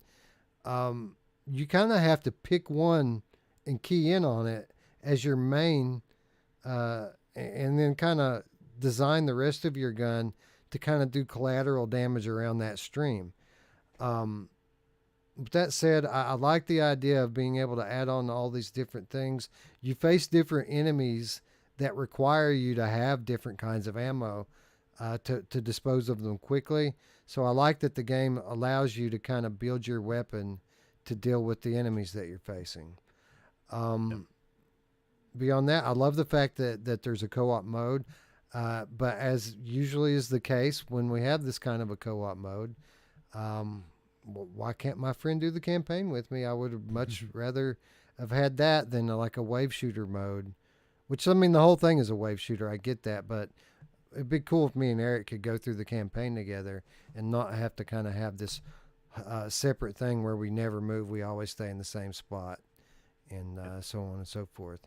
But that's really my only criticisms of it. It seems like a little bit much sometimes with regards to the way you build your weapon, and yay for co-op, but you know I'd rather have a co-op campaign. Roots, you have any experience with Mother Gunship Forge? I did actually. I went in there and played. I thought it was really cool. And you know, the thing about the wave shooters like this, we were saying, right, that you can't mess them up, but like Mash said, a lot of them do. Uh, the biggest thing that we always say about a wave shooter or any type of game like this, it's got to be unique. And this game is so unique and so fast paced, super cool. I do wish that they had more bosses, and maybe they will add more DLC. And D wants to remind you, Mash, Yeah, that she's you right. guys had some serious jank through multiplayer. Yeah, I saw her comment. I was just waiting for a spot to say it. She's right. I forgot about that. There is jank in the game. I don't know if they fixed it, and it just needs a patch. But at some points, the enemies disappear to like your co-op player. Like there was several times me and D were in there that all of a sudden either I couldn't see the enemies or she couldn't see the enemies, and then you couldn't shoot them, and you just had to start over. So there was definitely some jank, and I hope they would have patched it by now. I haven't been in a week or so I'm not sure. Okay. But she's right. But overall, very positive. I think we all had a pretty positive experience with Mother Gunship Forge, and probably spent more time in that one than any of the other Quest games that came out this month, except for me. And I guess it's true that I didn't spend as much time in Swordsman VR on Quest than I did Mother Gunship Forge, but I did spend quite a lot of time with Swordsman VR overall this month, and also played the Quest version. Very happy to report that the only differences are visual, and they're not like night and day differences, as was the case with Ruins Magus, but probably to a little bigger extent. Swordsman VR takes on some aliasing when you get into it, but like Ruins Magus, it's more visible in the menus and home area than it is when you actually load into the levels. When you get into the levels, it's something that you phase out and don't notice rather quickly. It's hard for me to judge this one, guys, because Eric, like you're saying, Clockwinder's not your game. Arena Melee is not my thing. Like I had a lot of fun in Swordsman and played it a lot when I was getting ready to review it, but I mean I haven't really been back to it much since then. Because this isn't the type of thing that I typically go for. For example, I've never played Blade and Sorcery, so I have no sense of reference for comparison to what else is on the Quest platform that does this. It's really easy on PlayStation, right? This is the only one. You know, it's a good game. You can recommend it to people. On Quest, it's kind of hard to tell somebody, you know, you should go play Swordsman instead of Blade and Sorcery when I haven't played Blade and Sorcery. With that said, I played through half of Swordsman. They did a great job porting it to Quest. I was extremely impressed with the amount of depth and progression in this game. There's so many different aspects and ways to upgrade over time. All in all, a very quality game here, and definitely deserving to be on this list. Roots, did you play Swordsman at all this month? I did, and I'm like you. I go even more extreme. I don't like melee in VR. I don't want to swing my arm around like I'm pretending like I'm a swordsman. You know what I mean? I did think it was really good, like you said. Just everything about the progression, the gameplay, the way it looked. I just it's not 100% not my bag. I think it's better than Blade and Sorcery or whatever. Of course, that game to me was It was Take all me away. about the YouTube videos and the slow mo and everybody seeing these cool videos, and then you got in there and you were like, what is this shit? But I think this is better than Blade and Sorcery in my opinion, but that's just me. But it's not my type of game. Yeah, I like melee. I like melee fighting in VR. I just don't like the arena format. I need a campaign. I need a story. I need something to draw me through. And I'm sure that as this franchise goes along, we'll see it move in that direction. But that's not what this game is. This is a very good arena-based melee game with a lot of, surprising amount of depth to it. But at the end of the day, I mean, we're put through these 4 worlds of 10 levels each, Eric. But we really don't need 10 levels in each of these worlds. I'd say we could get away with half of that. What do you think? Yeah, this one's tough, man. It's tough because I'm in the same boat with you guys. I'm not a fan of melee. I'm a fan of melee games like, I don't know. I think Asgard's after Wrath. the fall. Asgard's Wrath. After the fall too, or not after the fall, but until you fall. I You really Fall was like pretty that good, yeah. game because that felt different than just an arena style game to me. This is very much Blade and Sorcery, but I think Roots is right. It's better than Blade and Sorcery because the combat, the advanced combat, is way better than Blades and Sorcery now. Made a difference, didn't it? If you think you're gonna get in here and you're just gonna wave your hand around and you're gonna be able to kill these enemies, you are sorely mistaken. If you want a technical sword fighter and you're into sword fighting, this is a game that you're going to enjoy because you have to fight technical in this game. You have to figure out where the weaknesses are, and every enemy is different because of what they're wearing. Every armor is different. You're going to come up against some of these armored enemies where you have to find their weak point in their armor.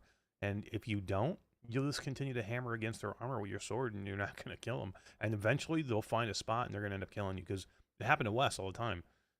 When he went to the advanced combat one before the update, he was playing both copies. So he had one before the update, one after the update, and he was basically just cutting everybody's head off before the update.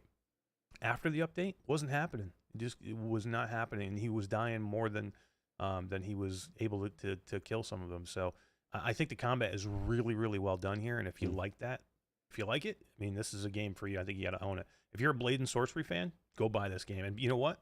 A lot of people are Blade and Sorcery fans because that game sells like crazy. And there's no reason this game should be on App Lab. If Blade and Sorcery is on the main store, why is this game on App Lab? It's a good question. And, I haven't asked the developer what kind of efforts they put forth to get on the main store. But I guarantee you that I can tell you why they're not on the main store.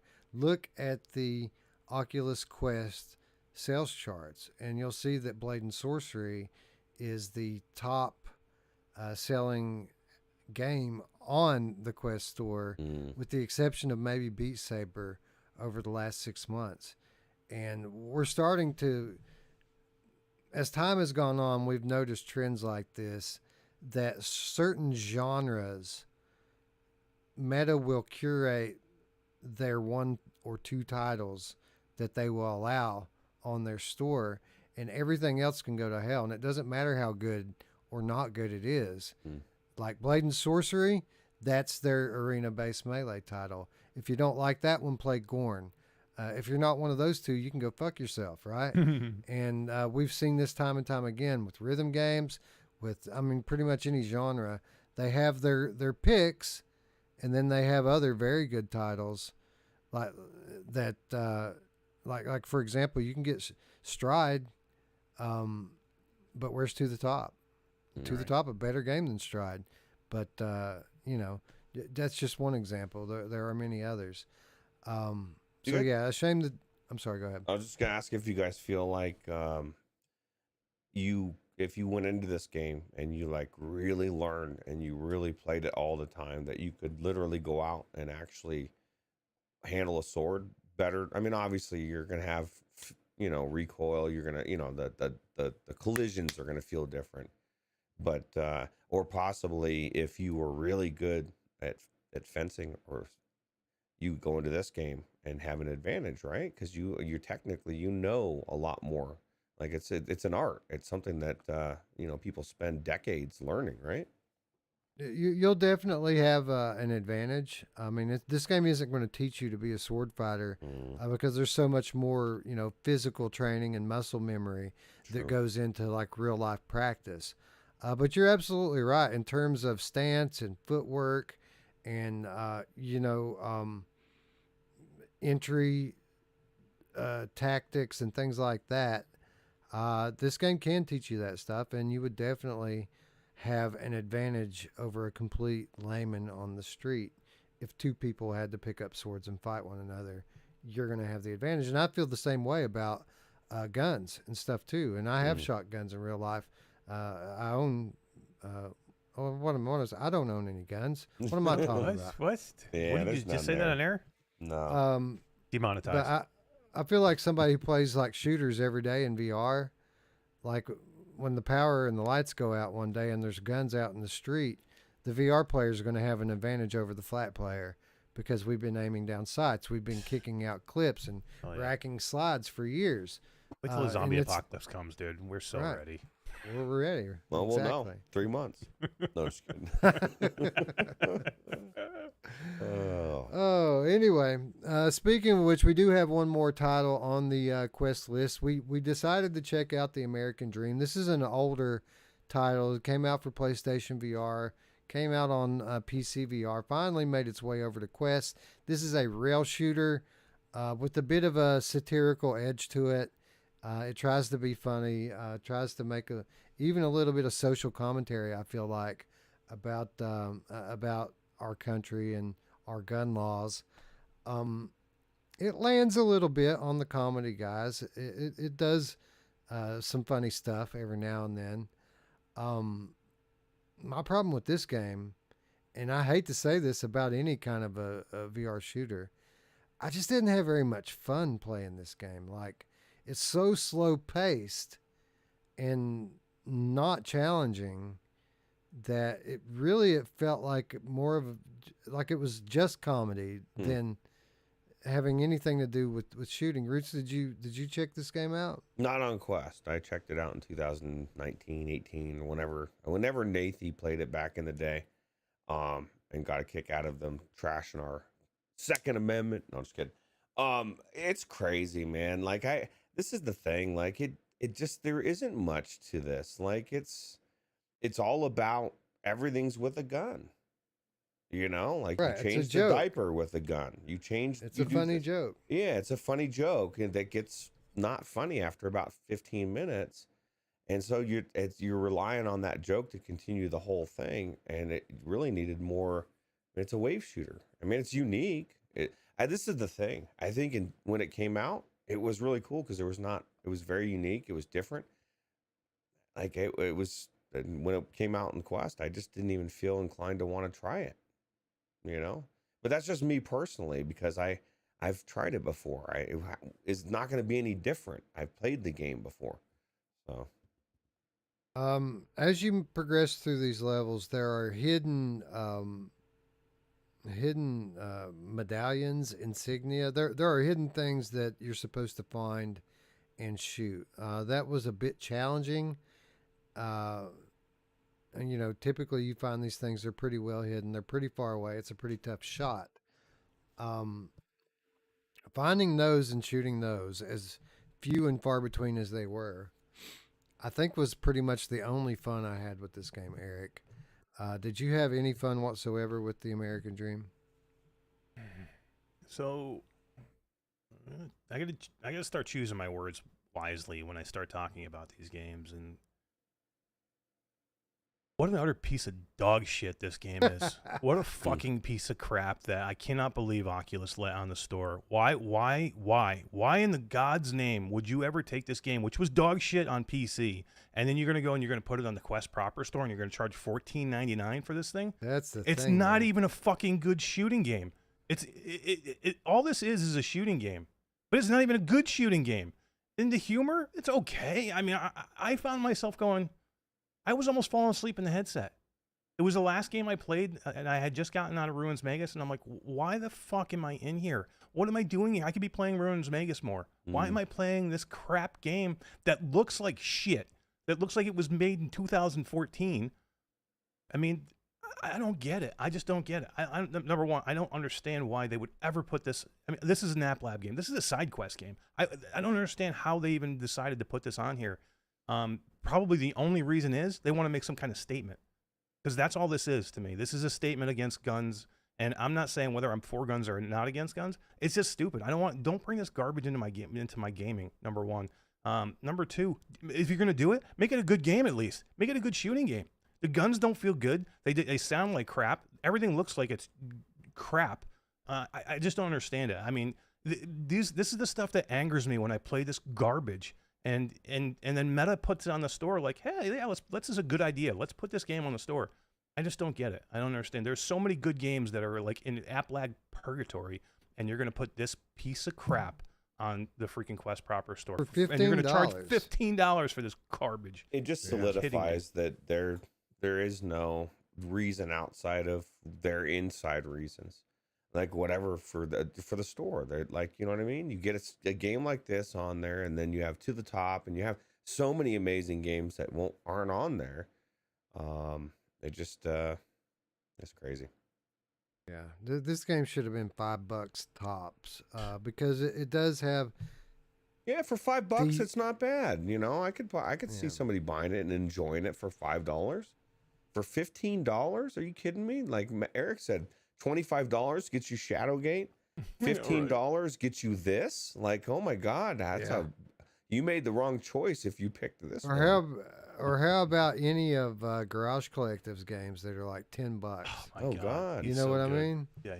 Yeah, another game that's for another developer is making great stuff, and then they can have this garbage on here. And Wes, you're right. It takes you forever just to even get to the part where you're shooting your guns. Like I'm like, come on, where am I going to change shoot? a diaper? I'm like, what am I doing? I'm just like sitting here watching. At one point, you're watching a movie. Yeah, and it's not like when you are shooting, there's a ton of stuff to shoot. Like there's only a few things, and even when you are shooting, most of the time it's not about marksmanship. It's just about the novelty, like flipping burgers by shooting them. Then they're right in front of you. There's no challenge to it. I mean, there's challenge to, I guess, not burning the hamburgers. But if I wanted to do that, I'd play a fucking cooking game. You know what I mean? Exactly. And cooking games suck as it is. Now you want to make it in, add a shitty wave shooter in with the already shitty cooking game. I mean, come on. And the scoped rifle is terrible. I mean, it's like one of the worst things you've ever seen. It needs some stabilization. I Oh mean, the my scope God, worked it's well all- enough, but it needs some stabilization. Yeah, for exactly. sure. Yeah, the scope was okay. You couldn't keep it steady. Yeah, it was tough, man. So yeah, based on the couple of good laughs that were in there and the decent production value, $5, fine. But $15 for a game that isn't even fun to play and loses its comedy value pretty quickly. Yeah, I can't recommend it, and I'm sorry that I wasted your money buying a copy of this game. Yeah. Did we go over 2 hours? I guess we must No, have. I don't think so. Send it back. Yeah, send it back. Oh, I've never asked for a refund before, Do but it. I think I Do might it. do it here. Do Yeah, it. This game because does it's- not deserve to be bought. I don't want to waste the patrons' money or the people get donating money. So this definite recommend for you guys then. Oh man, if you I'm wanna glad be I chose my words suicidal- wisely. Yeah, exactly. That was very wise and very outside your rants that are always valid. It doesn't it make Anyway. you guys mad about these games? It's got to make you mad. I mean, I don't know. Just when they put this stuff on the store, it just boggles my mind. And What That's makes why me making mad is I needed that 45 minutes to an hour to put Right. in the last Clockwinder. right. And I quit playing Clockwinder so that I could do that one. That's what I was gonna say, Wes. Like of course I've been in. I don't know. You wanted to look at it and see if it's any different. I was like, I don't care if looks different or whatever. I've played the original one, and it sucked. and so I wasn't I going to waste kept any more going, time like, in there.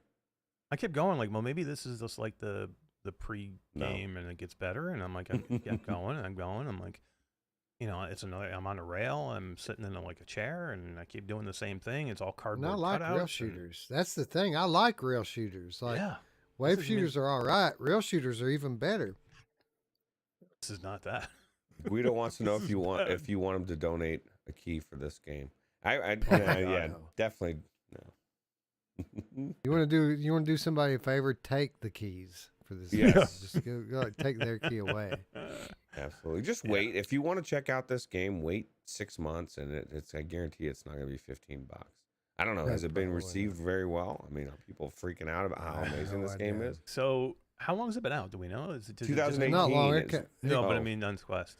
Oh, No, it's been out about Like a a week, week? and a half. Yeah. Let's see. Released on June 30th. It's got 12 ratings.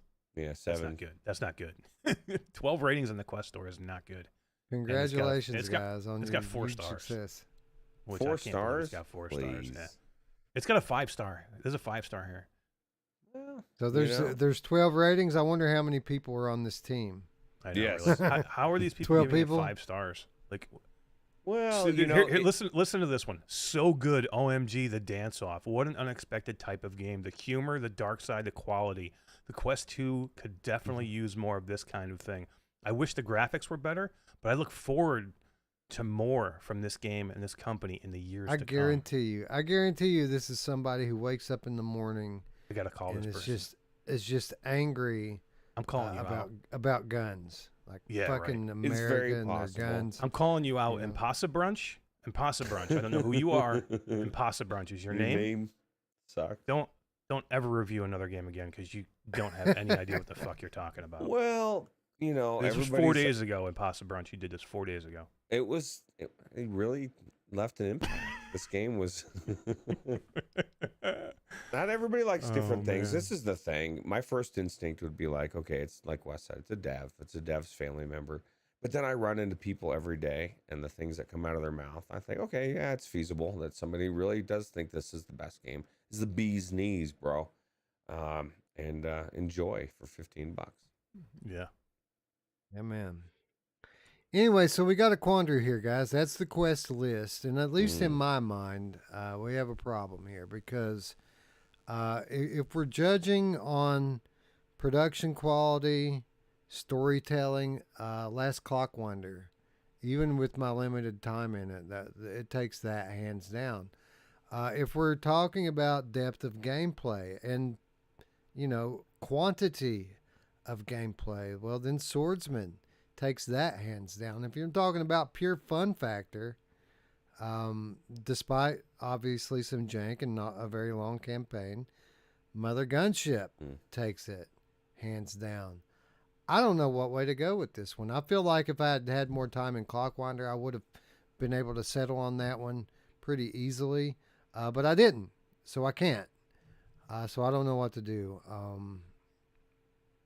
Roots, what say you? For me, it's a little bit more easy because, like you said, even though I love Mother Gunship Forge, the fact that its length and the multiplayer issues, which should be the best part. How could it be game of the month? And then the Swordsman VR, I just don't care for that type of game, even though it's really good. And the biggest thing is when I went through the reviews. Like, this is so well received. Last Clockwinder. Like, how do I not look at this and say, okay, that's the game that is the most polished, and so that would be my choice. Would be Last Clockwinder for that reason. Eric, I already know what you're going to say, but go ahead and say it. Bro. It wasn't. No. I'm going and looking at the games because I don't know. I can't go. I can't vote for a Clockwinder because it's not my kind of game, and I just don't enjoy that game. So it's tough for me to vote for it. If you love those games, I'm sure I understand where you would vote for it because the quality wise, it looks really good. Yeah, but like Wes always says, it's game of the month, not my that's favorite game of the month. That's why I'm having a difficulty. Otherwise, I would just tell you right now. I'm going to tell you it'd be Mother Gunship Forge, but I just wanted to go look at the games and what their ratings are and how many ratings. Sure. So, And by the way, I did put it out to the chat before I even asked you guys. I put it out there to them and let them put their 2 cents in, and we'll get into that after you look into your stuff here, Eric. So I'm looking at Swordsman. It's got 142 ratings. It's been out for what? June 14th it came out. So it's been out for a couple of weeks, 3 weeks. 142 ratings, 4.5 stars, $19.99. It's a good price. Yeah. It's a good deal. Fucking $14.99 for fucking It's a lot of game American too. Dream. Yeah. American Mother Dream. Gunship Forge. What would you guys think? Mm, Rating, and how many ratings? Probably like what, 35 reviews, maybe. I'd say 109 50. 119 reviews, Oh, 5 wow. star. 5 stars. 5 stars. Wow. 119 reviews, $19.99 for the price. It's Wow. had 1 2-star review. Everything else is 4 or 5. There's a couple 3-star, one 3-star review. Overwhelmingly popular game. It's tough for me to say. And then Clockwinder, 5 stars, man. Let me see how many. How many? ratings. 5 stars, 265 ratings. People like this game. Now it's $24.99. It's a little bit more pricey, but I think quality-wise, I think it's worth it. Came out on June 2nd, so it's the oldest of the 3 games. But Yeah, that's true. But super. All these 3. This is tough because all these 3 games are super highly rated. 4 American Dream. 4. 12. Yeah, 12 ratings on that one. 12 ratings. That tells you. Tom Flesh Eater Gaming says $12 for Swordsman on PlayStation Store. I snatched it. Good for you, bro. Good call. Dude, it's worth it. It's worth it just to go in and have fun, man. You don't have to be like the. Well, here's my game. thing. Here's my problem with Swordsman on PlayStation, though. And it is a very a good, competent version of the game. My problem is really isn't the game. It's the move controllers, not having a joystick. Typically, I have no problem with move controllers and using them to move around. But with this game specifically, I find myself doing a lot of backwards moving, walking backwards. And to do that with a move controller, I have to take my left hand and put it over my shoulder and point backwards, which means my shield is up here instead of right here. That was my big problem with Swordsman on PlayStation. Other than that, a great version of the game. What an odd choice to put it over your shoulder with your shield hand. That's a very weird. I don't know. Yeah, I mean, no, that's weird. The left hand is the movement hand. It is on any controller scheme. So I gotcha, but sometimes you have to change things a little bit. But I mean, then again, people freak out when you change the schematics on that controller, right? So yeah. Anyway, yeah, I think here that we're going to have a case of a winner and a runner-up. So really, the biggest question is, which one don't move on? I guess it should be the first question. That's a good question. Which one do we know is not going to be Game of the Year? Is there a clear answer to that? No, not out of these 3. I don't think any 3 of them really have the chance. Yeah, I mean, you maybe Last Clockwinder could win Puzzle of the Year. Mother Gunship could win a similar thing for that type of you know what I mean? Their own specific, roguelite, but not for Game of the Year overall. Yeah. I know which one I had the most fun in, and then which one I know I'll go back to.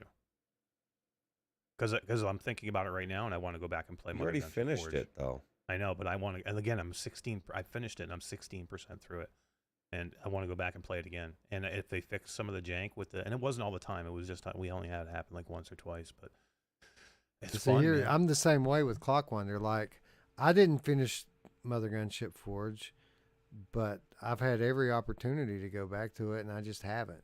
Whereas Clockwinder, I'm sitting here thinking, man, I want to continue the story.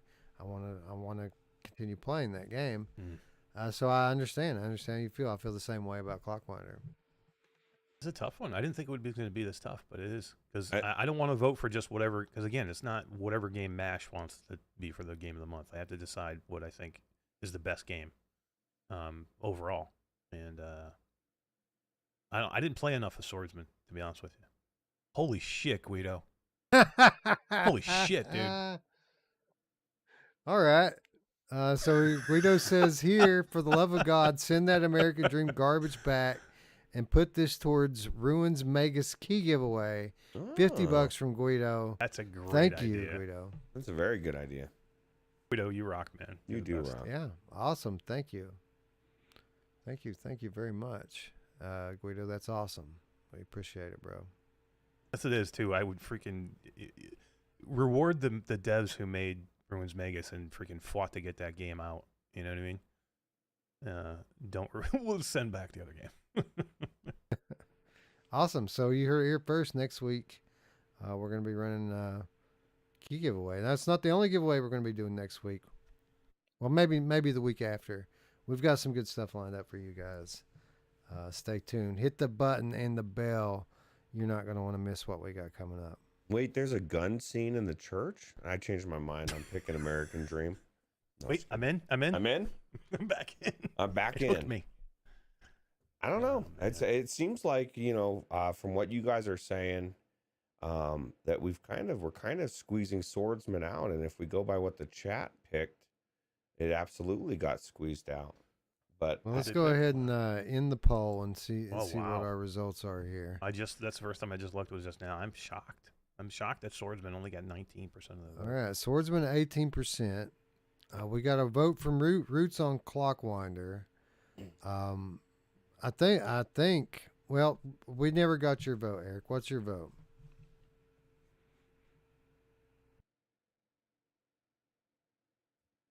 Mother Gunship Forge. I can't vote for Clockwinder. I don't know enough about it to vote for it, and it's not my game, so I just can't do it. Yeah. So this is what I'm going to suggest. You guys are tied. I rescind myself because I was pretty. It's not fair. You even on you the- got to vote. Well, You gotta I vote, already bro. said Come it. on. Come on, bro. I already You gotta said vote. it. I already said that out of the three, Clockwinder is really the only one I'm sitting here thinking I want to go play that. Right. So, Super I mean, polished. super polished, right? super polished, very polished. A story with character and heart, and yeah, man, I'm in on that one. So I think we're okay either way here. We know what two games are going on, and I don't think it matters which way they go.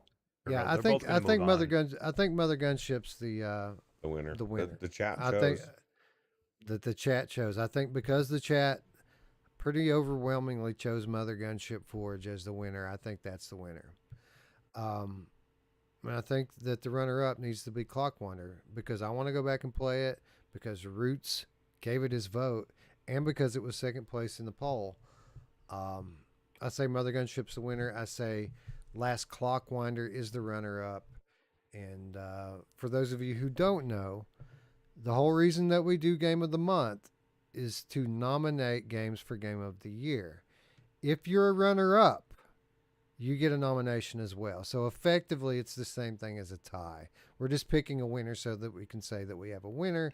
But in terms of the larger Game of the Year discussion, they will both be nominated. They will both be mentioned at the end of the year. And the beauty of having a runner-up is it allows us to spend more time with these games, right? And if we get it wrong, we can always reverse it, right? Both titles are in the discussion. So when we talk about Quest Game of the Year at the end of the year, both of these games will come up for it. But we got to say one more thing about Swordsman VR. It says a lot about that game that it's even on this list because typically App Lab games don't even get nominated for Game of the Month. I don't Right. even look at them. This one I made an exception for because it's such a good game and it's really a shame that it's on the App Lab instead of the official store. So that's an accomplishment in and of itself. But the people have spoken. Well, thank And, God that it's- thank God they've got American Dream on the Quest store though. You know what I mean? It's- We know. I was gonna say, it's just amazing that people even found this game, guys. Because what's the name of the game? Swordsman VR. You would think What is on it? PlayStation it's Swordsman VR. You type in Swordsman VR, you're not going to find it. You have to type in swordsman, no VR. If you type in You swordsman gotta VR, be it's kidding gone. me. Nope. It's Oh swordsman. my god, Well, dude. Again, That's and good. they still have 142 ratings, and that goes to show you. I don't think you're not going to see many App Lab games that get that many ratings. Again, because you can't find the fucking game. But it goes to show you, that game should not be on the App Lab store. How crazy. Shame on Meta. Shame on you guys. Yeah. Yeah. Bunch of fucking shitheads Yeah. over at Meta. Zuck. All right. You suck. Anyway, that brings us to PCVR, and I think that it goes without saying, pretty hands down, PCVR won this month, did it not, guys? Absolutely. That is Oh yeah. really good. PCVR had a solid month.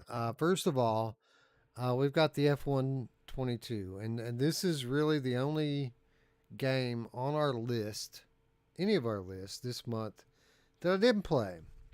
This is an expensive game, guys. 60. And it's a fairly narrow in scope. I mean, it's a racing game. You got to be kind of into that thing. And it's not that I don't want to play the game. I just don't want to play it enough to spend $60 of your money to get it. So we will get around to this one eventually, but I didn't want to just go blast $60 out so that I could say that we tried F1 for 5 minutes before the show. I did read the reviews. They're mixed. They always are And, with Codemaster, and that's exactly why I was hesitant. I would have bought this game, man, if the reviews were good right off the bat, but they're mixed, like they always are with these Codemaster games, because it's always server issues. It's always disconnects, trying to get online. You know, that's the biggest thing that I saw with the last one, and it seems to be with this one as well. And it's like when I can get online, it's great. It's kind of important because I believe that's the only way you can play. So $60, I would love to try this game, but I there's no way I'm paying more than $20 probably, and it'll probably be my prediction less than 6 months from now, because that's what all of these. Yeah. I'm even surprised Codemaster put a game in VR again, because they've fucked it up 2 or 3 times now. And so much so that their sales are suffering for it. And I could have sworn last time they said we're not doing VR anymore. So I'm shocked. We shouldn't even have this, to be honest. Hopefully they fix whatever the issues are, because I don't know. I'm going to be honest. I do want to play it. This game looks fast, man. It looks fast, and I love fast games in VR. And I've got the wheel and pedals ready. I mean, I'm ready to play it. I'm just not ready to pay for it.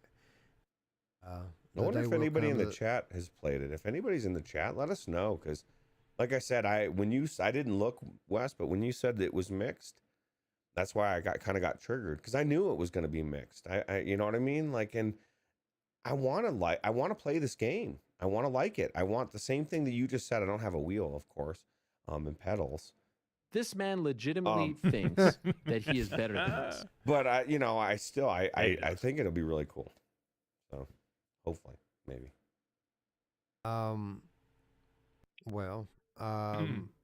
John Tatum says this frame rate has some trouble with the frame rate, and obviously that's a death knell for a VR game, especially a racing game. Yeah, I've heard that Assetto Corsa Competizione is better than this. Looks better than this. Really? That's not good.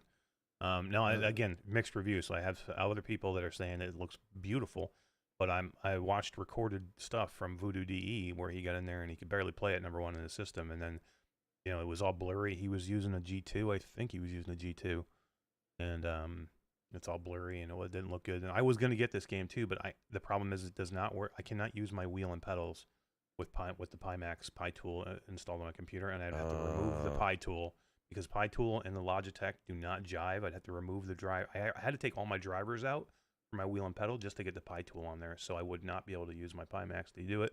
And then I would have to go back afterwards and put my Pimax Pi tool all back in again, remove Talk all the about drivers friction, again. dude. I'm just not doing that. So I think right now I'm going to wait and then just see if it goes on. Because I'm not going to pay $60 and then do all that shit. Yeah. So I put it on here because it's a AAA game that supports VR, but obviously from the chat, it's not ready yet, man. It shouldn't have launched. So By the time this game gets good in VR, and I'm confident it will, it'll be more affordable, and we'll pick it up and we'll talk about it then. Yeah, absolutely. Nick the Game Cat House says, what? PlayStation wins every month, okay?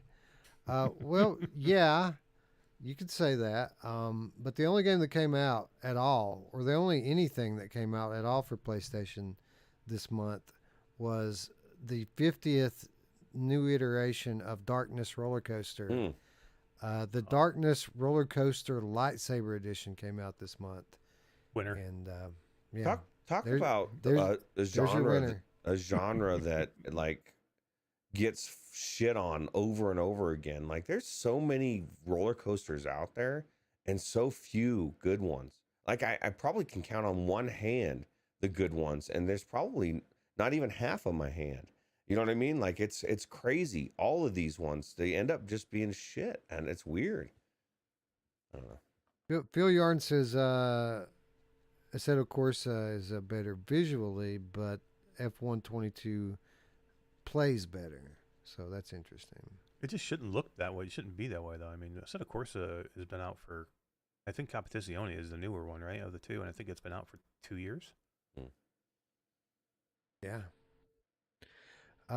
Nick the Game Cat House. Some people really like Drive Club, but I hated it. Yeah, I didn't care for it much either. I felt it was a little too bare bones for my liking. Tom Flesh Shooter Gaming, pay $20 for Dreams and get all kinds of cool VR racing. Yeah. That's true. There's some good racing on Dreams, and man, anybody that don't have Dreams yet, I mean, what are you doing, man? Talk about a wealth of endless content. That thing is awesome. Absolutely. We need another dream stream from Wes. I mean, I want to see that. I want to see you shooting those cactuses again. You know what? Yeah. Radio Ron probably just threw something at his monitor. Said, He's so "Fuck you! I pissed." want Fallout 4." He's starved. Well, the good news for Radio Run is that Fallout 4 supports, or at least there's a mod that makes Fallout 4 support the B-Haptics vest. Oh, So, and it is tentatively mod month. Well, yeah. Well, the point is that I can use my vest, which is the next thing that I'm diving into, to play Fallout Ooh. 4, which means that Fallout 4 is not going to get derailed at all by the fact that I'm moving over to stuff that the vest supports. I haven't even talked to you about your vest, which we don't want to get into it now because it's late. But have you used it yet? Barely. I've used it quite a bit, but only on one game Okay. so far. Really Wraith, not wanna say. the Oblivion Afterlife. That's a weird one. That's the one you got into. He just that's Well, I got into it. horror. I got into it for other reasons. For okay. other reasons. I I'm got playing you, it I for got you. something else. Okay. And yeah. No, I'm looking forward.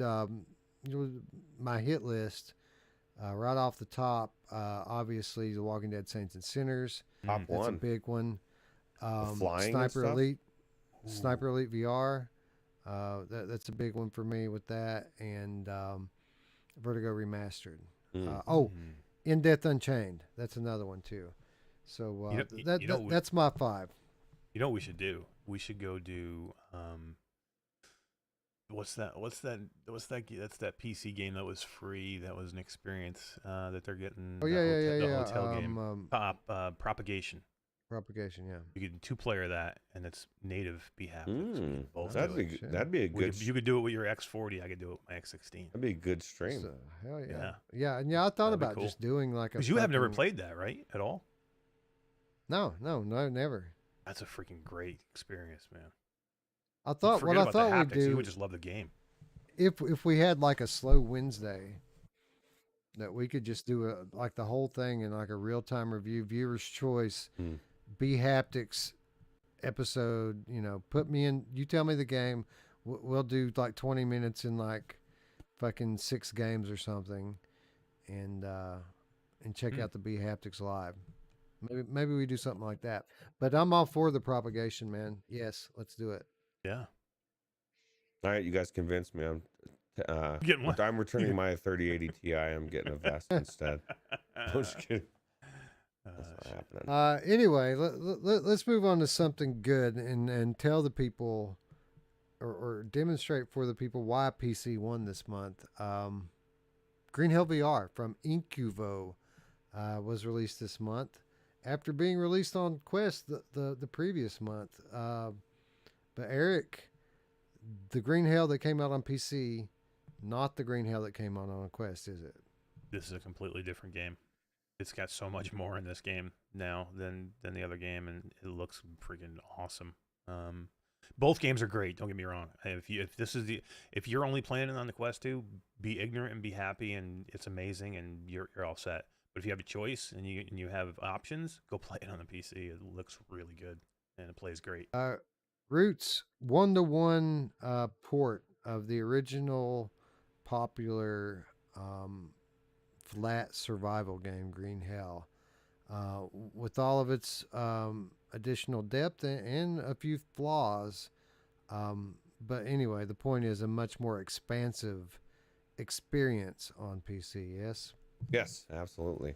Definitely a lot more deeper. And I don't know, man. This is the thing. It's just it's such a good game. It was a good game, like Eric said, on the Quest. It's a great game. And the fact that they took a flat game that everybody loved and brought it over 1-to-1, and they didn't use the excuse that that is now I look at it as an excuse. And you can say whatever the reason is that you got to this point, but there's no reason why you have to be tied to that Quest 2. You can have different versions. You can have different, you know what I mean? Like, this is night and day, almost different. So much better. So. Yeah, and it is quite an impressive VR game that Incuvo has given us here. Beautiful visuals, beautiful sound, and Eric, it's pretty tough, isn't it? It's a tough game to play. Yeah, this is not easy. This game is hard, man, and you're gonna die. You're gonna eat stuff, and you're gonna puke, and you're gonna get dizzy, and you're gonna drink ayahuasca, and you're gonna freak out, and Yeah. it's tough. How cool was that, man? We did that live on the. That was awesome, man. That was one of my favorite. That was one of my favorite episodes of just freaking watching you go in and get all tripped out, start running around the jungle and seeing a whole bunch of weird shit. I wish we had had more time in it because I feel like I need that iron out of that cave, man, to craft that grappling hook. That's what I think is the next step, right? To get up that cliff, I need the grappling hook, and to do that, I need to get that iron. I feel like I know exactly what I need to do, but we had to cut it off because we had another game to check out that night. We did 3 games that night, did we not? Or was that the 3-game night or the 2-game night? I think that was 3. It was 3. Yeah, Nick the Game Cat said, Hal says you guys play Song in the Smoke. He wonders how it compares to what you think of this game. I know, Wes, you said you prefer Song in the Smoke, right? For the story? I prefer Song in the Smoke. I wouldn't say because of the story, but just this kind of spiritual, mystical aesthetic that it has to it. It's kind of it's a different thing, man. I mean, there's a lot of the same mechanics that you're doing in both. But the thing is I'm not typically into survival games. Like, I don't like grinding. As Chris Robinson would put it, I don't like picking up sticks, man. So what do you have to offer? The good thing is that unlike your typical survival games, both of these games have something compelling to offer other than the survival gameplay. You know, Green Hell has a pretty compelling story that you're playing into, whereas Song in the Smoke has this kind of mysticism that you're trying to uncover and understand as you try to survive. I mean, there are things that will haunt you in the dark in Song in the Smoke. In Green Hell, there are tigers that will eat you in the dark. You know what I mean? Similar but different experiences. I prefer the mystical by nature, but Eric, I think you're more the other way, right? You prefer the realism. Yeah, I think we were just a little bit opposite ends. I think we both like we like both games. I just think, you know, story wise, I think we're a little bit, not, like you said, not story, but maybe it's aesthetics. I mean, I was like more the realistic. I like the jungle feel. You like the more of the forest and the weird and the. But there was some. You're right though. I think the dark in I don't know. I think the dark here in Song in the Smoke was scarier because, like you said, there was some shit that was like hunting you, and like I mean, there's stuff that hunts you here too, and there's like this, all kinds of lions and pumas and shit that are gonna hunt you here, but it just seems scarier, I think, in Song in the Smoke. But I think I like the mechanics and everything better in this game than I did in Song in the Smokes. One of the things I really liked about Green Hell is the integration of your mental state. Yeah. Like sometimes you have to do questionable things to survive, and it's not as easy as making the choice by pressing a button and going on with your life.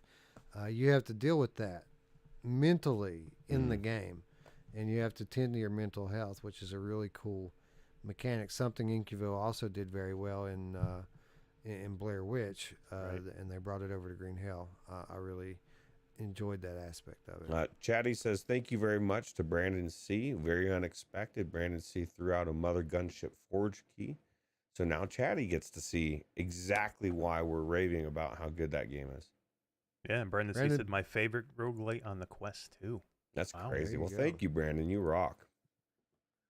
Well, we need to define roguelite one day. Roguelike and roguelite, because Right. there's so many people, so many games that kind of use aspects that a purist would argue with you, what fits the definition and what doesn't.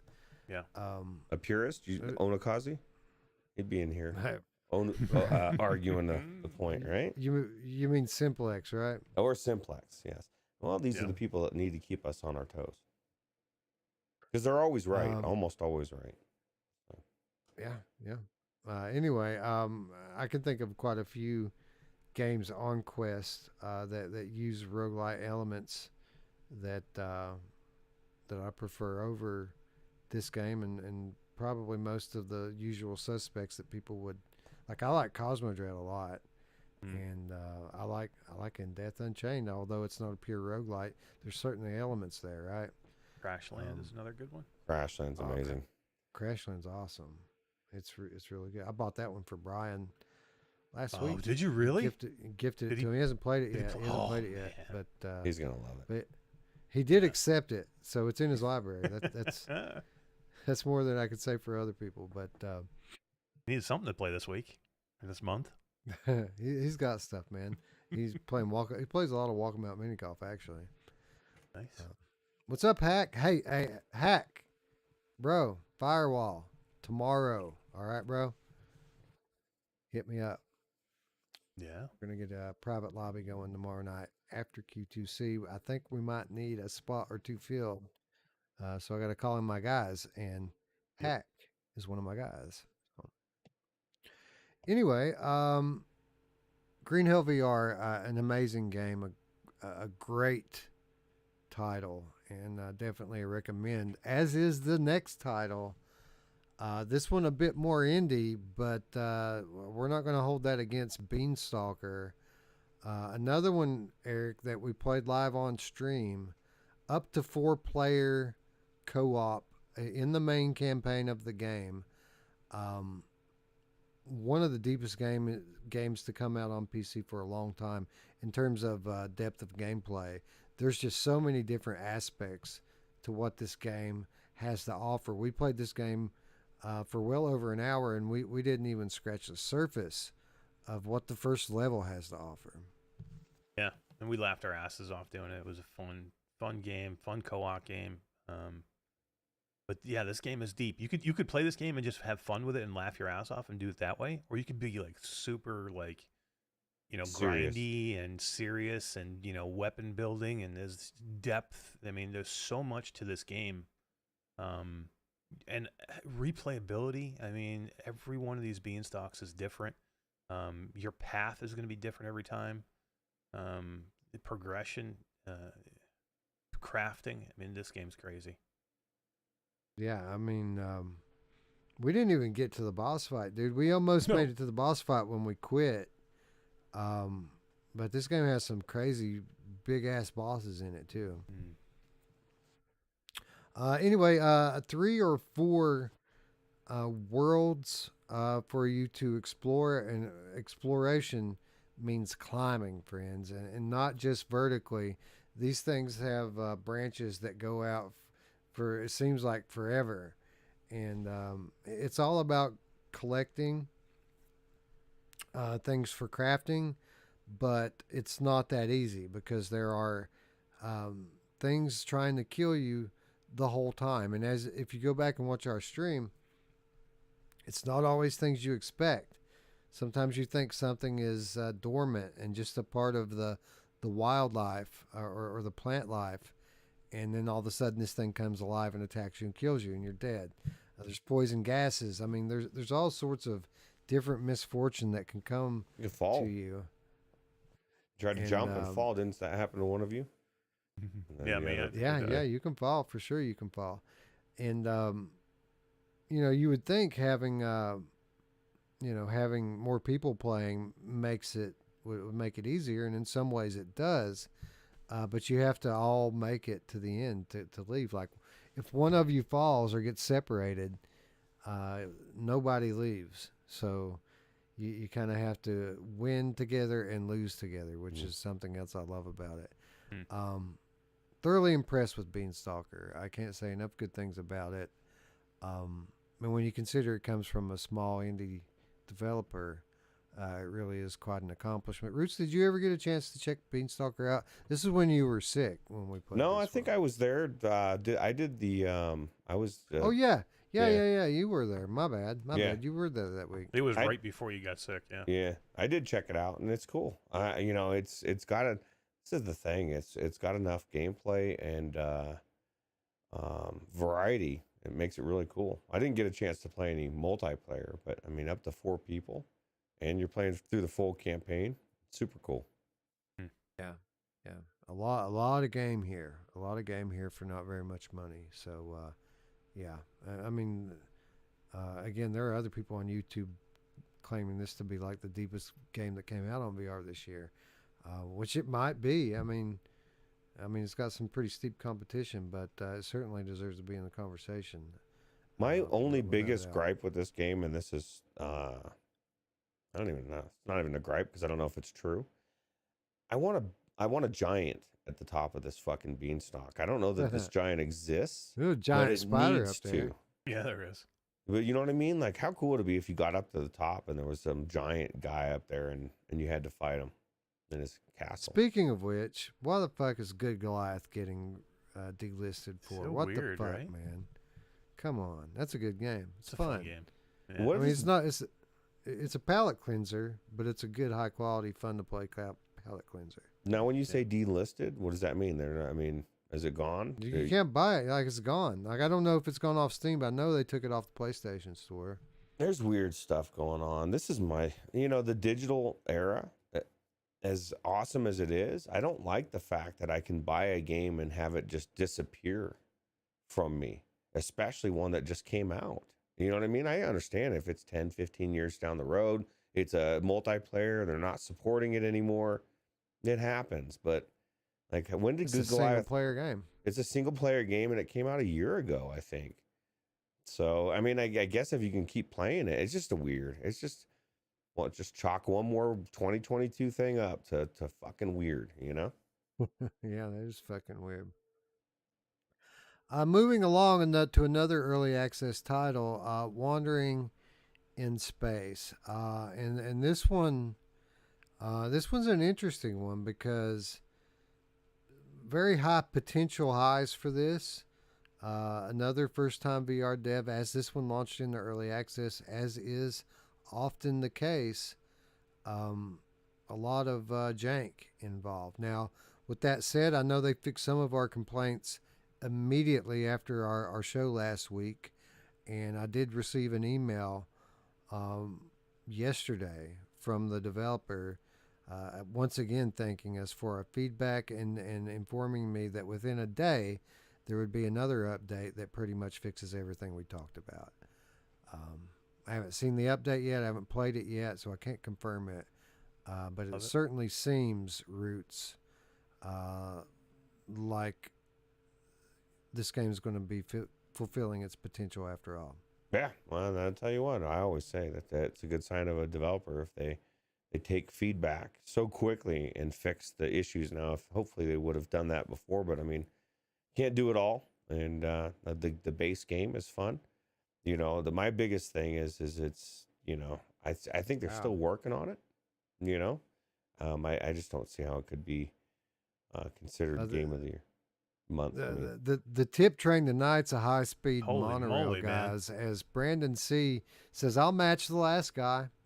Bartended the Willie Nelson all day concert festival on the 4th and got to pay some of it forward. Use it for keys if you want. Thank you, Brandon, very much for your generosity. That's awesome, bro. And what Let's an go, awesome Brandon. job, man. Bartending at a Willie Nelson concert. I mean, shit. I mean, that's how I want to die, right? Hell yeah, man. Hell yeah. Awesome, man. Thank you, Brandon. Yeah, we you really rock, dude. appreciate it. That's amazing. Thank you. Thanks for tipping out the bus boys here, man. That's cool of you. Well, you know what I'm going to do, Wes? I'm going to honor exactly what I said. I'm so happy that they contacted you and did that and did their patch. I'm going to junk all my footage. I have like an hour and a half worth of recording. I'll junk it and I'll go through and I'll re-record. And if things are fixed, that's what I will put out there. I've been waiting. I told them that night that I wouldn't air what I had, and that if they were gonna go ahead, I was hoping they were gonna delay it, but they did launch it. But if they fixed it, I'll go in and I'll re-record it and I'll just start again. And if I can say the day one patch got rid of the invisible walls. I do remember that. Nice. They got rid of that immediately. Nice. And they didn't specify what this next patch is going to fix and not fix, but they said pretty much all of it will be fixed. Pretty much. But by the time most people watch this episode, that patch should have dropped. So, so I'm going to do what we often do in this position with an early access title. I mean, the whole reason why Beanstalker's on here now versus late last year is because it was an early access title and we shelved it. Right. I think we shelf Wandering in Space tonight. I don't think we vote on it. I think we wait and find out what this game eventually becomes, and then we vote on it when it hits its final form. I agree. Yeah, me too. 100%. I think this game's got a ton of potential. So if they could fix the issues they had, I think it's definitely. I can't wait to vote on it. Speak Later. of the devil, there's Selena in the chat, staying up late. Hey, Selena, thanks for dropping by. We're trying to put your game over here. We appreciate the attention that you've given to our feedback, and I look forward to checking out this next update whenever it drops. Yeah. Absolutely. Heck yeah! Hats off to you guys, and I can't wait to get back in and re-record some footage and have a better experience. And I'll get it out there for you guys, hopefully by the weekend. Make it up the elevator, right? That'd be nice. Yeah, I just want to make it up the elevator. You know who else likes to take it up the? Never mind. Elevator. Up the elevator. I want you to see that flamethrower guy, man. That shit's wicked. Yeah. No, I think this game has a ton of potential. I'm super happy to wait on it and give it a better shot for game of the month later down the road. I'm not going back into it until I have my 3080 Ti. Ooh, Well, here's the Sunday. weird thing, though. Here's the weird thing. We're going to have to wait until they say that it's leaving early access, because get this. So they accidentally, when they launched, somehow removed the early access checkbox, if you will, when they submitted to Steam. So it didn't technically launch into early access. According to Steam, this is a full release. Now, they immediately released a statement saying, hey guys, Steam says this is a full release. It's actually early access. Steam won't let them fix it back, man. Like, That's they're rough. now in full release and they can't do shit about it. So we're going to have to weird. wait for them to tell us when the game, I guess when it hits 1.0 or 2.0 or whatever it needs to be at full release. But we can't count on Steam for this information, so I'm going to kind of have to lean on all of the strangers out there to help me keep track of this one. Hell yeah. Anyway, a promising title that we look forward to revisiting in the future. And then to round out the month for PCVR, The Last Clockwinder, we already talked about it. It was the runner-up for Oculus Quest. I didn't play it. It's very, very polished, and if it's any better at all than what I saw on Quest, then it's very impressive.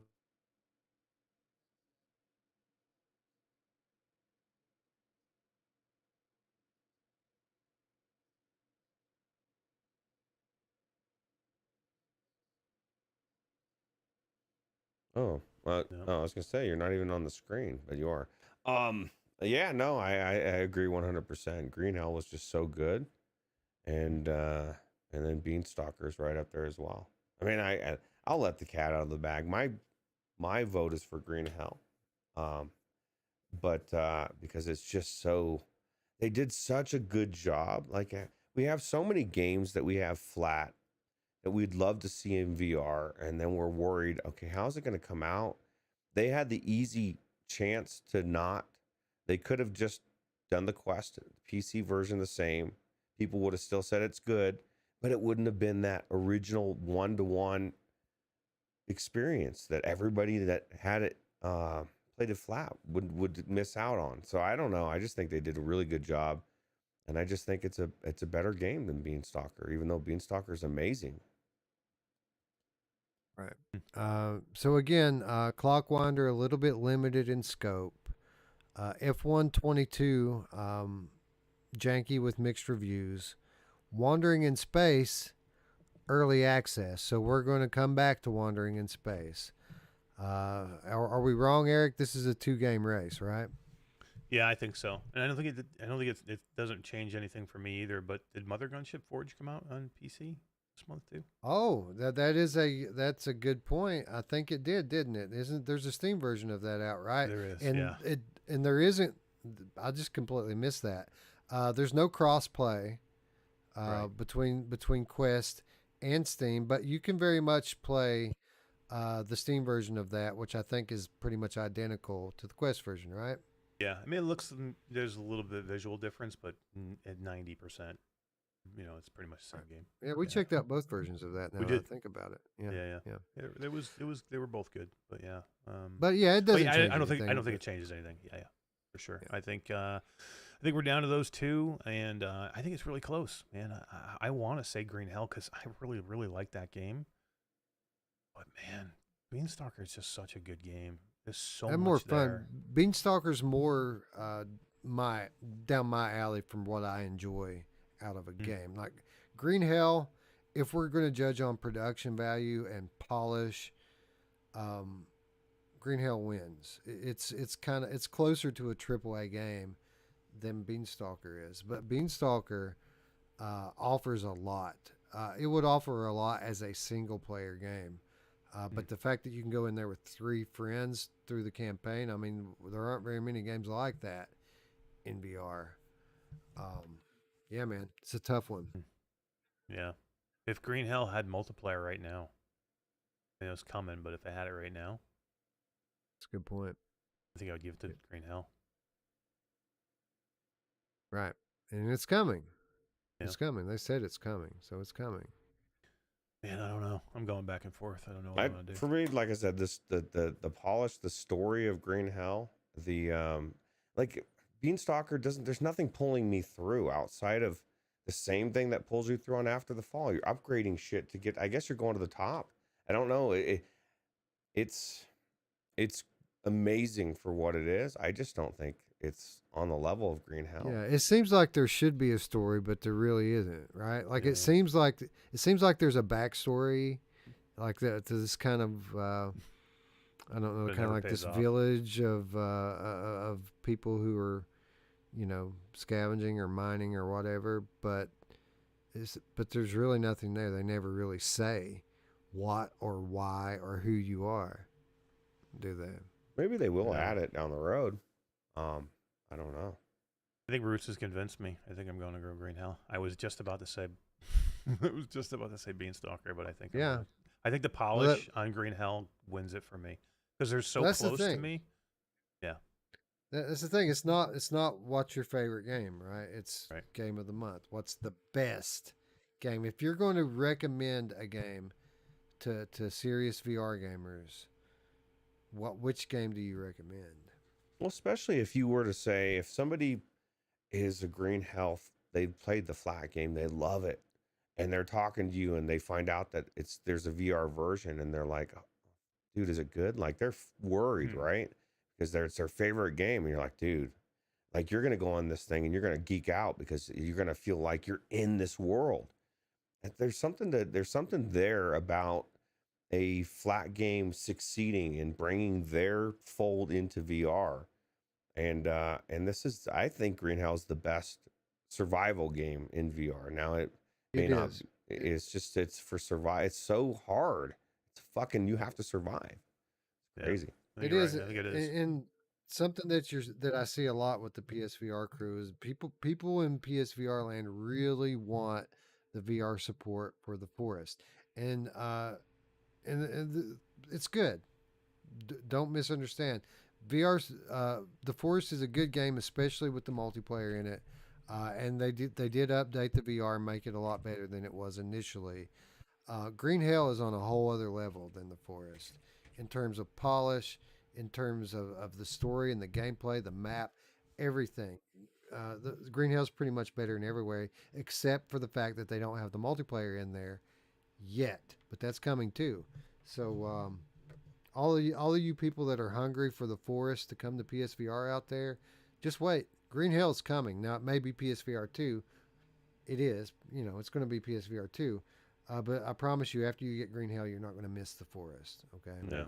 Forest is too janky, man. I've been in there so many times where it's like I'm 8 feet tall, or I don't have a hand, or whatever. I can't drop something. I got something stuck in my hand. I can't drop it. You know what I mean? And it's still happening today because I know Z Storm has been doing a lot, and he's doing 100 days in the forest, and he's still having stuff where he gets stuck in there and he can't drop stuff out of his hand. I mean, this is how many years later we're still having jank, but people still want to play it, so they do love it because there's jank there, and they still push through it. But to Or me, Wes it's not even catches close. himself on fire somehow. Oh wait, that was me. Yeah, That was or me. like you eat all of his food and he dies. I did have a lot of fun in that game. That's why I think Green Hell would be Yeah, even more it's fun with crazy people. fun. Yeah. It's fun with people, but everything I liked about the forest, the Green Hell does better. Yeah. It's just a newer game. I mean, that's what it comes down to. It's just a newer game. Like that, the forest is an old game, and Green Hell is a new game. Yeah, and you can tell this was built for VR though too, right? I mean, this is the flat game. This is they did it, but they didn't just like port over the flat game into VR. They built this as a VR game, but they just brought everything that was in the flat game to VR. The Forest is a complete flat game that they just kind of like tacked the VR on. It doesn't feel like it's a VR game. I mean, I don't know. It just doesn't. It's just not optimized. Like you said, it's older. Nailed it. Like Yes. Like if you're looking for a developer to which games you want to see are coming out and get excited about, it's Inkville, because the Blair Witch was the best horror that they put out that's out there, or one of the best, right? So So Tom Flesh Eater Gaming says, I'm on 300 days. I love the Dude, forest. Of course, that's he is awesome. playing flat. He's playing flat. Right. Good for you notable. though. That's freaking awesome. Says the only game that's never been deleted on my console. Well, that's great because you're going to love Green Hell when it comes out. Seriously. And it has been confirmed coming to PlayStation next year. So, nice. yeah, you're going to dig this shit. Anyway, I think we have a pretty clear winner here. I don't know which way I would go with it, but it really doesn't matter because Green Hell VR gets 80% of the vote from the chat. I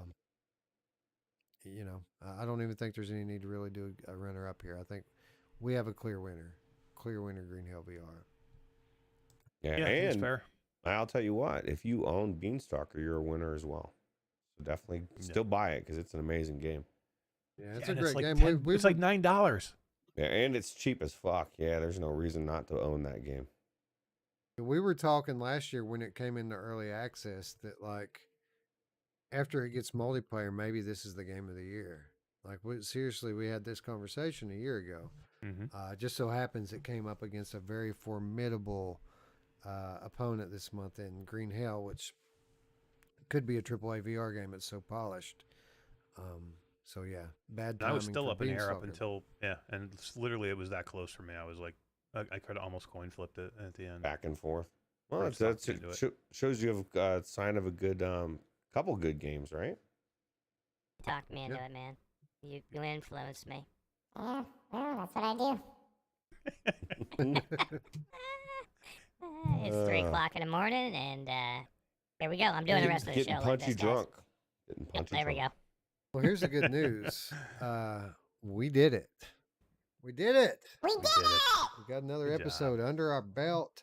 Hell yeah. I want to thank everyone who stayed up late with us tonight, and quite a few of you out there, quite a few game cats. Good to see you guys. Thank you to everyone who showed up live. Thank you to everyone who's watching after the fact. Thank you to the people who donated. Yes. Hell yeah. Especially those two. Good God, guys. It's ridiculous. Thank you so much. Yeah, that stuff means so much to us, guys. I mean, really. I mean, you have no idea. I mean, like Les said, we had to buy games. You know, I mean, we don't have to buy a lot. Even though we get a lot of games, we have to buy almost as many as we get. You know what I mean? And you know, little equipment. I mean, really, you guys don't know how much that really means. It means a lot. It does. Yeah. Absolutely.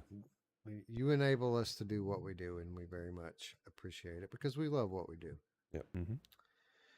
Anyway, I think we've got some good winners. Just to recap, Mother Gunship Forge, the winner, Game of the Month for Quest, with the Last Clockwinder, the runner-up. I am going to go back into the Last Clockwinder, and I'll let you guys know how that goes. PCVR, very clear winner with Green Hell VR. Very high-quality VR game. Definite recommend there. On either platform. Also good on Quest. But I think the moral of the story for the episode, guys, is that Ruins Magus is amazing. Oh God. And it's out tomorrow. Would that have won if And that came out this month? Do you think it would have won? Yeah. It would have got my definitely. vote for. It would have Yeah. got mine too. I would have voted it over Mother Gunship and Clockwinder. It would have been an easy vote for me. Yeah. Yeah. And I would have voted it over Green Hell. It would have been the game of the month. Yeah. No matter what platform we're talking about.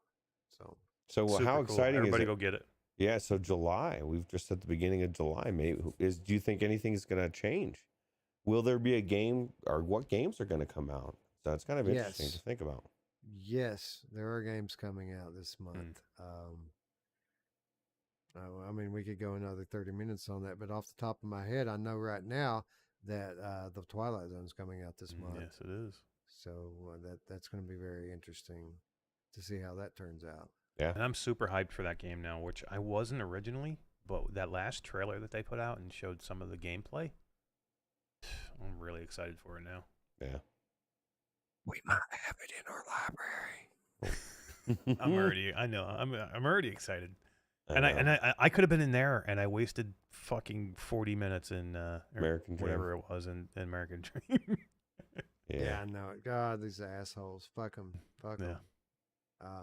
Anyway, lots of cool stuff coming down for us to do this week.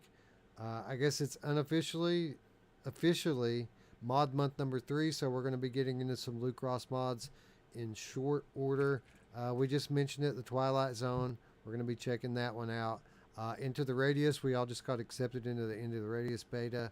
We're going to be talking about that. Labyrinth Walkabout is coming out soon. John Tatum says. Yeah, I saw some stuff on that last night. Looked really, really cool. So yeah, we've got that coming. Requisition review key should be here soon if they don't push that back again. Well, for Tom Flesh Eater gaming, you know who else is coming? My mom! Yeah, she is. Yeah, she is.